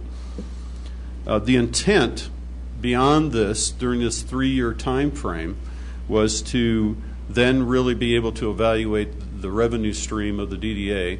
We anticipate a good story. We've had a good history over the last 2 years of development within the DDA boundary that represent and tell a good story relative to what we can expect in revenues. You just went through one particular project, Trail Ridge, and I think in that perspective, I think you can get a context and we can do some line of sight, if you will, relative to the revenue stream. At the end of that 3-year period, we'll be able to come back to council, the DDA, with a principal plus interest note with a amortization time frame that would go through the effective life of the DDA. And I think the dialogue, and having brought this consensus from council out of the work session discussion to DDA, there was a recommendation from the DDA board. I want to thank Al Bourne for representing the DDA board, not only in the work session, but also in the context of the DDA discussion that we had. Also, Terry, you're going to get one more accolade tonight. You were able to give a good historical account of the DDA, since you were the longest standing member and could think that far back relative to the last 11 years of how the DDA business transpired and where we stand to date on the loan note. So with that, I would be glad to answer any questions council may have relative to the resolution itself, the Second Amendment, which is Exhibit A, Second Amendment to the first restated and amended intergovernmental agreement. Thank you, Aaron. And then the amended promissory note, which sets out the metrics that I just described. Any questions from council? Not yet. Hearing none, then I'm probably going to surprise all you guys because we worked on this a bit. I'll just make a statement that originally was not in favor of this, and primarily the whole reason was the 0% interest. But having thought through all that and what's going on, I think given this window at the 0% is and with everything happening, is the right thing to do. And therefore, I would like to make a motion that we approve resolution number 760. Second. Whoa. So I have a motion and a second on approval of resolution number 760. Any further discussions or questions? David, Yes. I do got to tell you, though, because I was at that workshop, and that was one of the most productive work sessions that I'd got to sit through. It's, and maybe it's taken 11 or 12 years for the DDA to start making sense. That's unfair to say to Brian, but it was very productive, and some really good arguments brought out, mostly by you, but it was just a pleasure actually to sit through that. Well, that's what we do. We work through it and we talk about the issues and and try to come to a resolution of overall what's the best way to move forward. And I'd like to thank Brian and Al both for coming very prepared to that. So, okay, have a motion and a second. Show anything else from council? Hearing none, let's take a vote, Cindy. Thank you. Motion is to approve. Schaefer? Yes. Smith? Yes. Turley? Yes. Ravetto? Yes. Carlson? Yes. Harrison? yes. Harvey? Yes. Thank you. Motion carries unanimously. Thank you, Mayor and Council. Okay. Thank you, Brian. Appreciate all the work that you and the board and everybody's doing. And we'll now move on to public comment on items not on the agenda. And I do have one person signed up. Renee Bunting is going to come up and talk to us with some info about the Teller County Sheriff's Office. Welcome, Renee. Mr. Mayor, how you doing? Council. I want to talk to you about the annual open house that the sheriff has up in Divide. It's coming up on July 13th, and everything is free. Games and food. You get to meet the staff and talk with the sheriff. Everybody's there. We're going to have the crash dummies and the smoke trailer from 911. And also the SWAT competition, or demonstration, I'm sorry, is coming up on July 20th and 21st, and it's open to everybody. So you get to go out there and you get to shoot, and then you'll get your targets and everything, and then come back to the office and get your CCW, which there's like a 6-month wait for. So, yeah, I know. Isn't that awesome? Yes. So anyway, I just wanted to make sure you knew about those 2 events, and I'm going to pass these over. So you'll have them. Any questions? No, I was going to say, let's, and in fact, I would say if maybe we could get an email, maybe we could get that in email, that would be my preference. Scan it. Yeah, that'd be great. I can email it to you. I just don't know who you want to. Yeah, but that That's way no problem. David and Cindy and them could get it to all of us. Perfect. That would be great. Okay, thank you. Thanks, Renee. Appreciate it. Anybody else in the audience like to speak? Hearing none, we'll move on to Mayor's report. And bear with me for just a little bit. It's summertime, so we have a lot of events going on, and then I'll have a couple of other things to. Friday, June the 28th, July the 5th, July the 12th. Farmers market's going on every Friday morning, 7 a.m. to 1 p.m. right out here at Henrietta and Center. Saturday, June the 29th is the Mountain of the Sun Music Festival at Aspen Valley Ranch. Sunday, June the 30th at 12 noon at the Ute Pass Cultural Center is Remembering Our Fall in Colorado. It's a traveling memorial to service members from Colorado that have died in the war on terrorism since 9/11. And again, that's there's a ceremony at noon on Sunday the 30th, and then it will actually be there for the entire week during the day periods. So we encourage everybody to stop by. It's going to be a very nice event. Also on Sunday, June the 30th at 2:30 p.m. at Lions Park is the Welcome Home Warrior dedication of the Warrior Tree. 8,465 yellow ribbons will be placed on a tree at Lions Park. Also on Sunday, June the 30th from 6 to 7 on the green over by the library and the cultural center, Woodland Park Wind Symphony, Picnic on the Green concert, and that's free. Next week, Thursday, July the 4th, 10 a.m. to 3 p.m. The old-fashioned 4th of July celebration in Memorial Park. Always a great day. Also on Thursday, July the 4th from 1 to 3 p.m. is the 2nd annual Woodland Park Cemetery Crawl. It's free. Come to the cemetery to meet some of Woodland Park's historic characters. And rumor has it I'm going to be one of them. I'll find out tomorrow. So I got roped into that, but I'm looking forward to it. And Friday, July the 5th, beginning at 5:30 at the middle school football field, is the annual Symphony Above the Clouds. And that's just a great event, and really looking forward to that, and some great music, and great for our residents and our visitors. Saturday, July the 6th at 6 p.m., Midland Pavilion on the Green Woodland Music Series presents the 101st Army Dixieland Band, and that's free. And Saturday, July the 13th, 11 a.m. to 3 p.m., again on the Green, is the Woodland Music Series presents the Big Band Bash. Also wanted to point out tonight, remember we're displaying art that's done by some of our students, both out in the lobby at City Hall and on the wall here. And this week's art is from Maya Papadakis, and really glad to have that there. A couple of other things for me. I missed the last council meeting. I was a counselor at American Legion Colorado Boys State. We had 209 kids that will be seniors in high school. Just a great event where kids are learning about government and action and the political process. And the next week after that was, in fact, Girls State, which is, ours was at CSU Pueblo. Girls State is done out at a Western State in Gunnison. And one of the legislative bills that always comes up is that they always want to see Girls State and Boys State combined. But just great kids. We had 4 at Boys State. We had 4 from Woodland Park High School, and also another 2 young men from Woodland Park that go to Colorado Springs Christian School down in the Springs. So we had actually 6 young men from Woodland Park that participated, which was great. And then there was 2 young ladies from Woodland Park that went to Girls State. It's baseball season, a lot of stuff going on, American Legion baseball.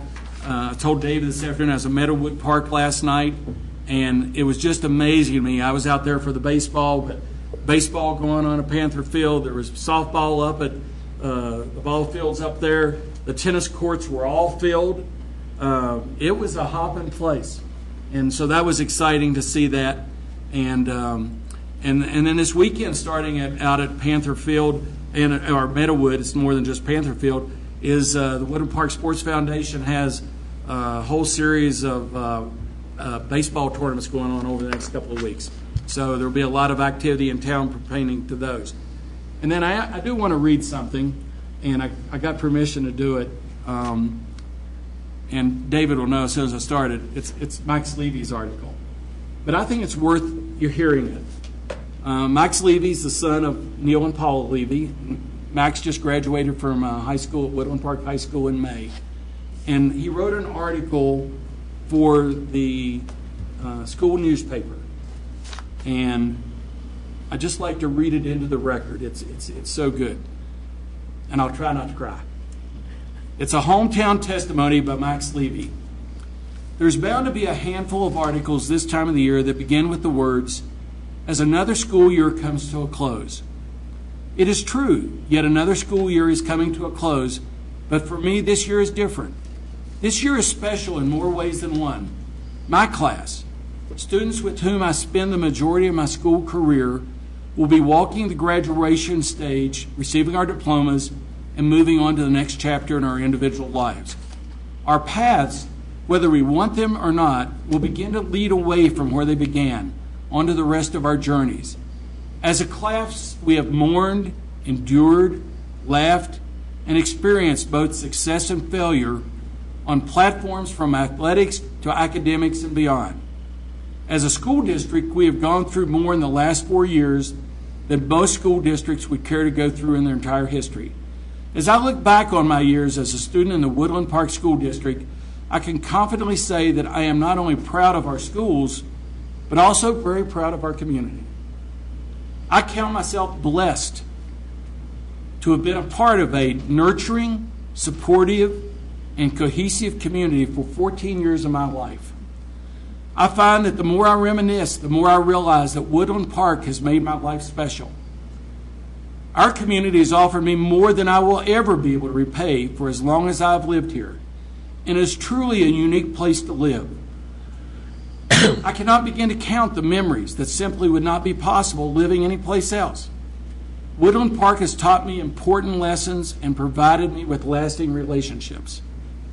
Though I will move on to college at CU Boulder next fall, it is still difficult for me to truly wrap my head around living anywhere else besides our beautiful mountain town. There just are not many towns where one can drive down Main Street, or in our case, Highway 24, and witness a sight as majestic as a snow-capped Pikes Peak, absorbing sunlight and reflecting it onto our town. Woodland Park is home to some of our best parks that our state has to offer, and a Parks and Recreation department that fosters young competitors into athletics that move through high school athletics and activities. Woodland Park produces college athletes, film producers, businessmen and women, doctors, and a multitude of other types of people that experience all walks of life. What is the most special about each of these paths is where they begin. A small mountain town called Woodland Park, known as the city above the clouds. Woodland Park has made me who I am today because of all that it has to offer. The small town atmosphere is not for everyone, but through living in a small town, I have learned the value of close relationships and the strength of a community that has experienced hardships as well as fantastic victories. Woodland Park has taught me strength and granted me the experiences that I am entirely positive will be invaluable to me as I move towards the rest of my life. I will never forget or take for granted where my path began, because without this place, my path may not exist at all. Very nice. I just thought that would be good to share that we have some great kids in our community, and it's important, I think, a lot of kids can't express themselves the way Max did there. But I think having one of the youth in our community express that says a lot about our community, and it says a lot about our staff and our citizens, and it's really the reason we're all here. And so I just wanted to share that with you. Max told me I could do that. So that's my report for tonight. I can't follow that. Well, that is hard to follow. But I will share with you, we went to the Colorado Municipal League, group of us, last week. And, of course, we always try to take something away from there. Otherwise, why would we go and spend all that money, I guess?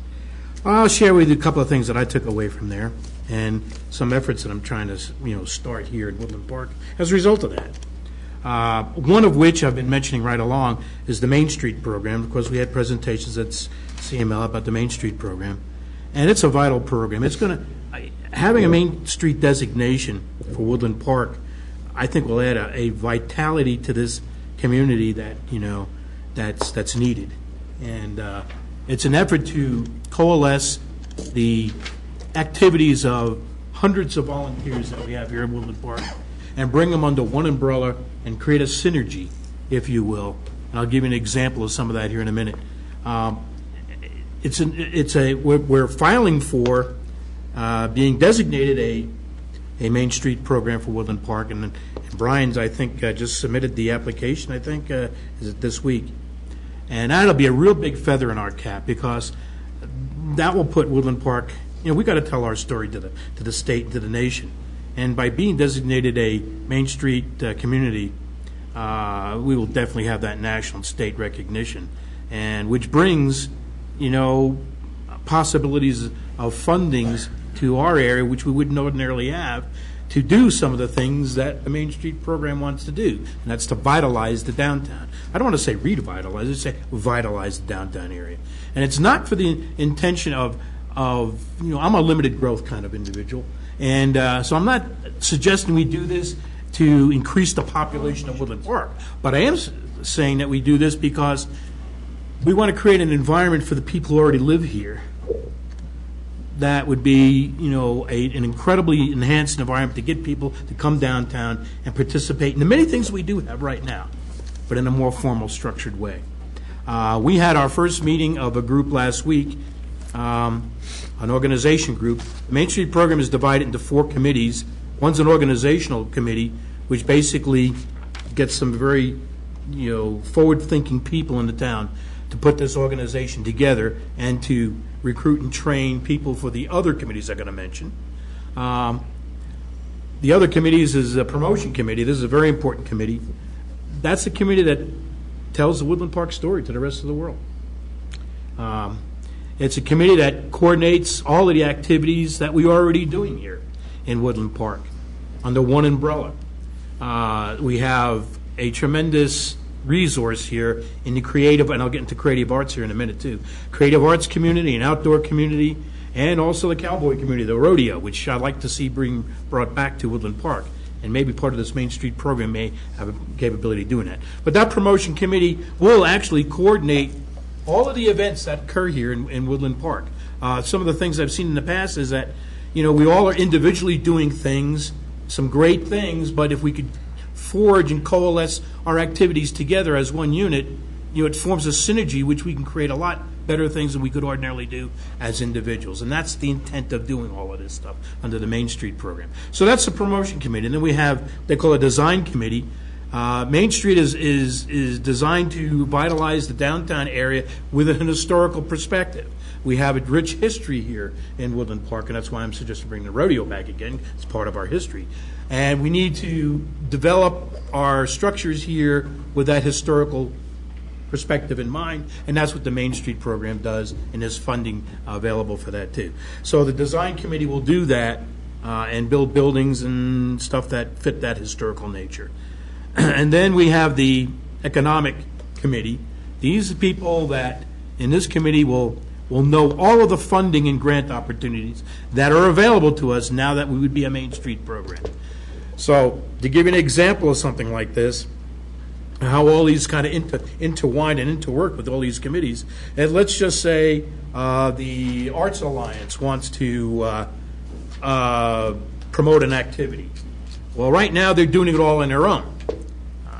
In this approach, they would go to the promotions committee, and they will in turn say, okay, we've got this event coming on there. Does that conflict with somebody else's event? If it does, we'd let that original party know that. So that's how that kind of works. And then they would promote the event through the newspaper, the media, the websites, whatever. That's what that committee does. The funding side of the house, that same Arts Alliance will have a funding committee to go to if, in fact, we have to build something and we need funding to do it. An example, Ralph Holloway is part of the Arts Council. He's got bronze statues that we can put in town. Well, how do we get the money to afford those? Those things are not cheap. Well, by going to the funding committee, knowing all of the funding sources that are available, grants, et cetera, they can help Ralph decide what funding he can get to actually make those statues a reality here in town. So I'm just trying to give you an idea how all this works. It's a coalescence of everybody's activities together under one roof, and that's what the Main Street structure provides us. So that's what I got out of that meeting. Another one I've got too that I found that we can be what they call a creative arts district. Now this is it's not within the Main Street program. It's a separate program, but I think this can be part of the Main Street program in the promotion committee. If you are designated creative arts district, okay, creative arts district is combining the efforts of the creative arts community, that being the fine arts and the performing arts, with the business community, attracting people here in town that are involved in the creative arts. And we do have a lot of that right now going on an individual basis. But to have one unit and being designated creative arts community, this is what it does for you. It gives you state and national recognition. People who are artists in the artist community, when they read these various periodicals and magazines about creative arts district, they'll see the name Woodland Park in there, and this would be a very attractive place for them to come to actually do their artwork or do their performing arts. And also another way for people to come say, we need to visit Woodland Park and say they are a creative arts community, so therefore we want to see what they've got down there. It puts us on the map. And there's also funding opportunities as a result of the creative arts community. An example would be, I know there's funding sources. We want to do murals, for instance. There's a family organization that funds things like that for murals because it's part of the creative arts district. So these are the kinds of things that are kind of going on in the background that many people don't know about, and I want to see if we can get those people out there involved. What's going to make the Main Street program work is if, in fact, we have buy-in from all stakeholders. Now, who are the stakeholders? The stakeholders are you guys. You know, the businesses, the communities, the school district, everything. And that's the whole idea, is to get all those people into this structure, this Main Street structure, and let them, you know, coordinate all their activities together and get that synergy going. So that's the hope for the Main Street program and this Creative Arts District. And that's what I kind of wanted to present to you guys tonight, that these things are going on in the background. You may hear about this stuff in the future. I'd like you all to get involved. Brian Fleer is kind of spearheading right now the Main Street project until we can get it formalized. So certainly see Brian's and find out where in those committees that you think you might want to fit, because I think there's really tremendous opportunities for those who've never gotten involved before to get involved. Once again, we want to see new faces in there too, because that's what makes this work as a vital community, is get some new faces in there. So that's all I got to present. Okay. Bob? As you can see, those that attended the CML last week are enthusiastic. We have learned a lot, and I appreciate Gary's passion for some of the sessions he attended. And certainly the sessions is where you learn the business, okay, and get examples from other cities. And so hopefully I'll have, you know, earned my way, or, you know, earned the money that it cost the city to do that. And in that regard, I do want to thank Cindy and Suzanne for arranging all of this, okay, making the hotel reservations and everything. Appreciate that very much. And getting paid gas mileage and whatever.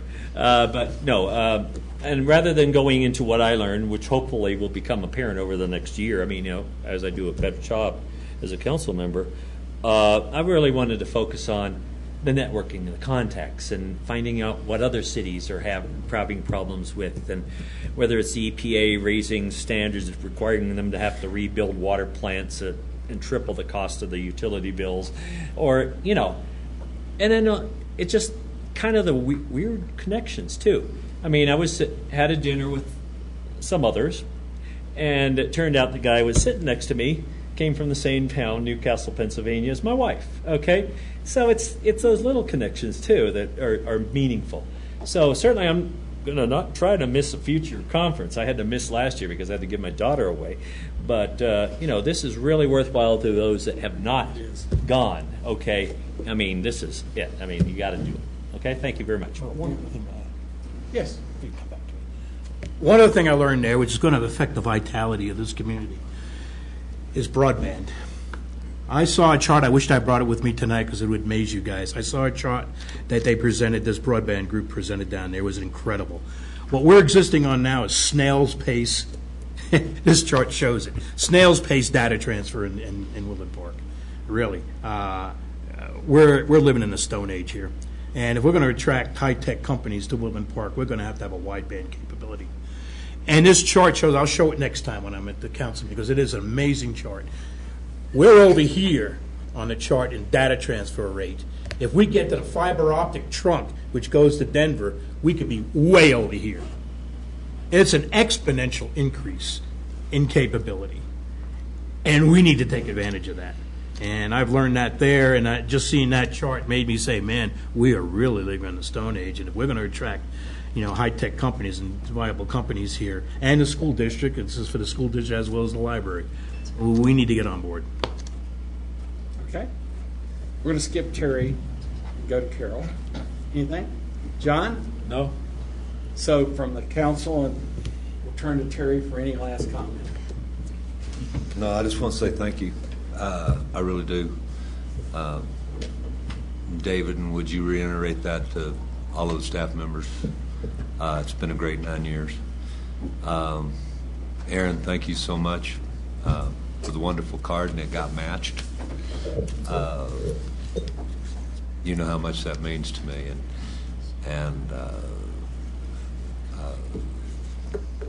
David, for all the things that you do for those kids, you don't know how much I appreciate that.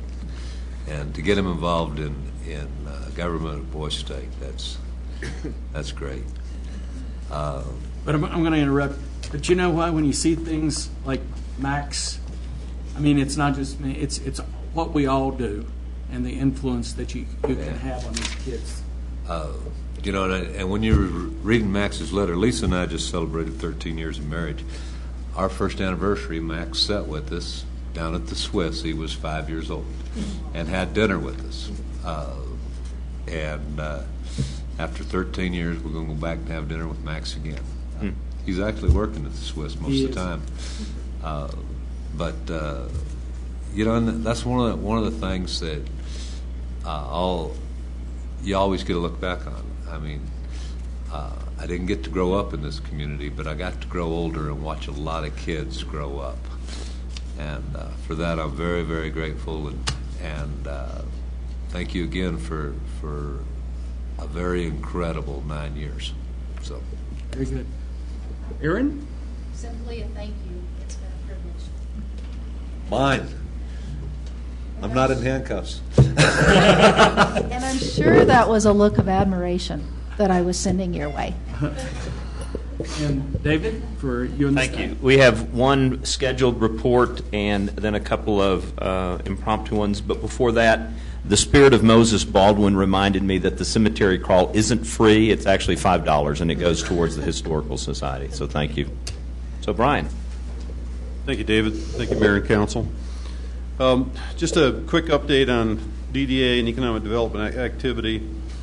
Woodland Station, you've seen construction move from Park Street to Center Street. The rest area there is going to be closed briefly, hopefully during the week, and then we'll have open. And we're cognizant of the fact that next week is 4th of July, and we need to keep all those areas open, including barricades out of the street. So we've been working closely with CSI and Doug Page, et cetera, on the construction project. So it's moving forward smoothly. You know, a few minor things with vendors, et cetera, that you would expect in a construction project, but I think we're surviving the typical throngs of a construction project of that size. Spoke with Kelly Radarmal here recently on Woodland Hardware. He's pretty content with where the progress of the project is, and he's hoping. There's been some material delays just because of what's going on in the industry right now with steel and insulation and roofing material, but not anything totally unexpected. They're still hoping for a January, possibly February opening, but as you've seen, it's a real project. The steel's been erected, and they're moving forward, and you know, we're glad to see that project where it is today. Woodland Station Lot 2, we've been paying close attention to what's been going on with AmeriGas. They required an appraisal, which slowed the process down a little. They got the appraisal. Arden Weatherford and his team have agreed on the price and so forth, and they're moving forward with the contract. So that is moving forward. And myself and Dale Schnichter, the chairman, are working very closely with Arden to make sure that is on course. We are going to be working with them and Sally and Lisa on the temporary use permit for the beer garden.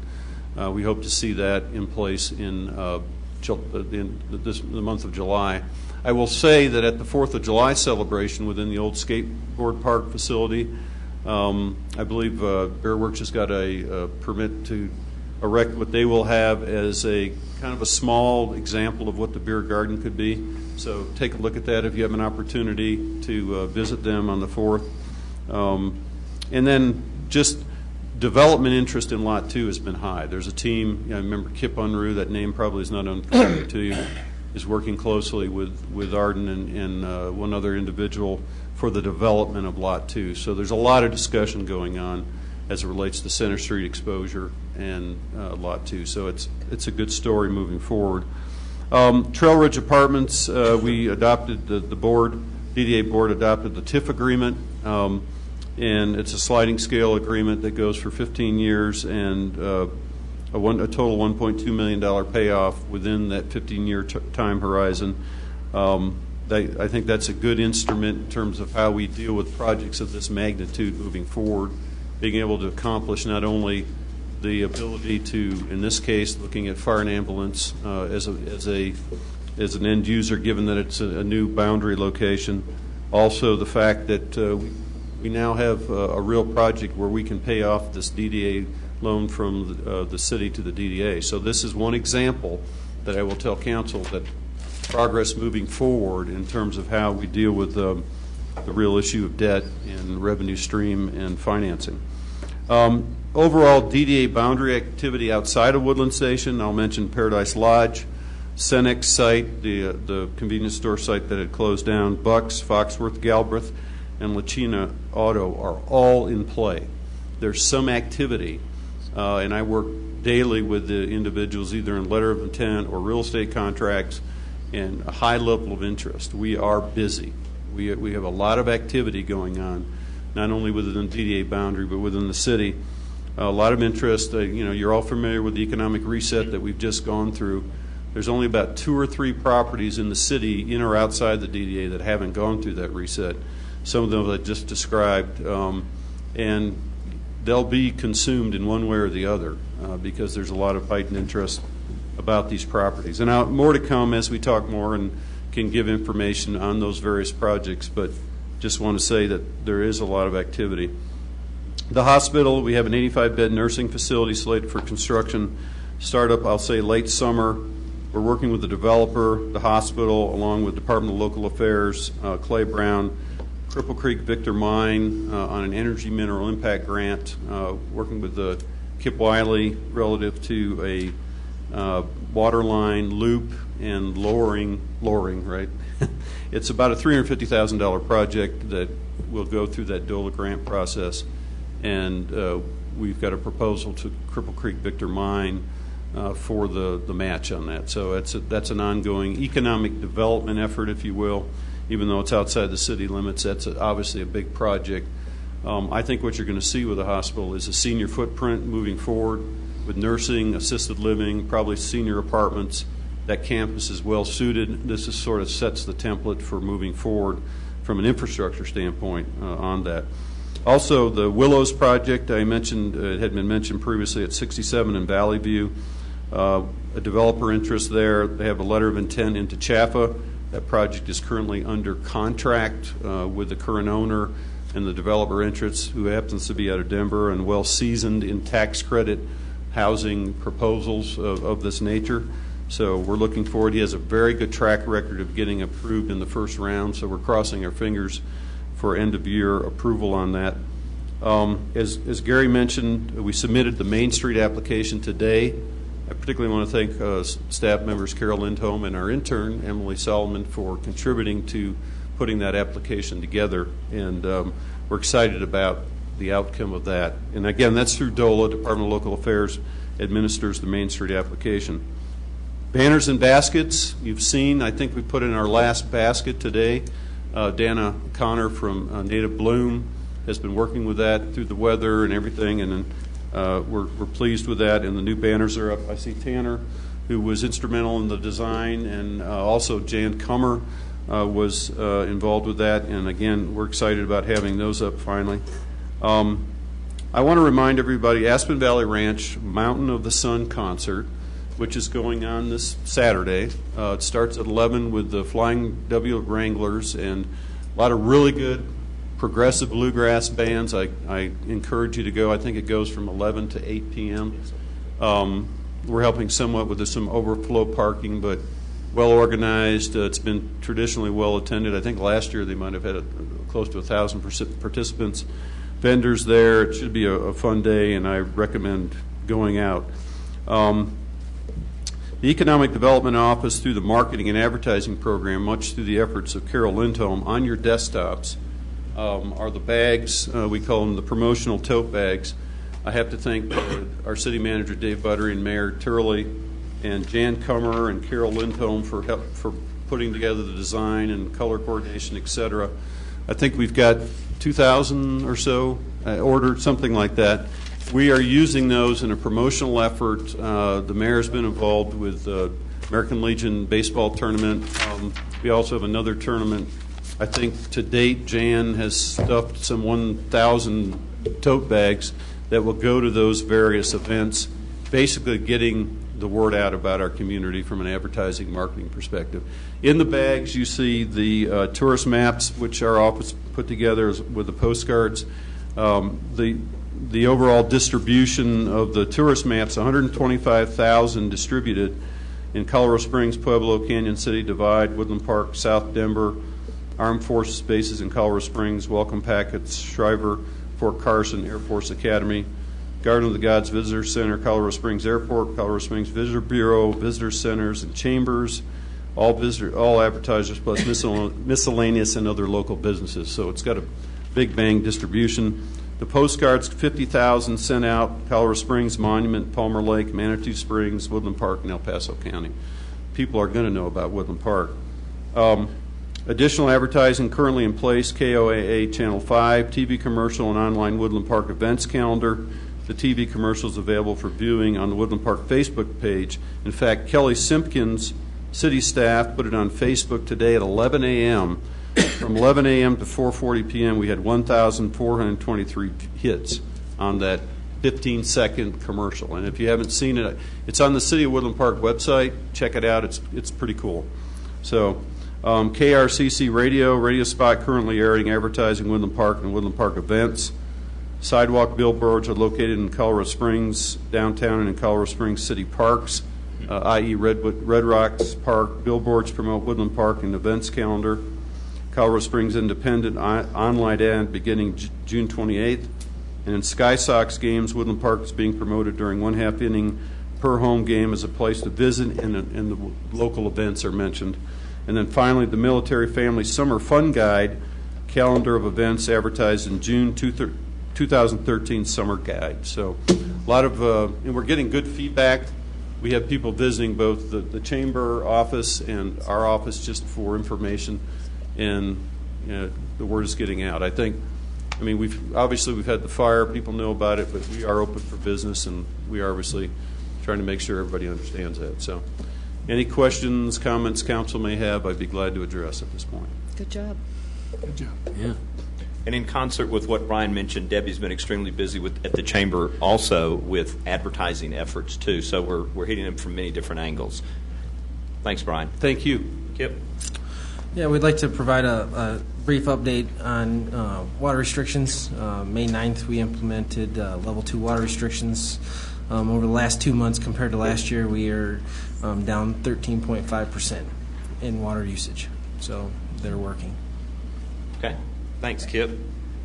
Bill is not here this evening. He's at an off-highway vehicle conference in Denver. You may recall that he is representing this region.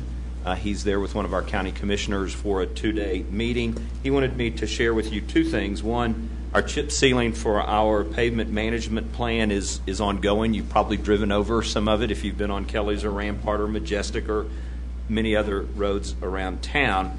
And secondly, the Lake Avenue sidewalk project has begun as well. So, Mayor, that completes staff reports this evening. Okay. Thank everyone. Thank council. And since this is Councilman Harrison's last meeting, I'd like for you to adjourn our meeting. I'd be more than happy to.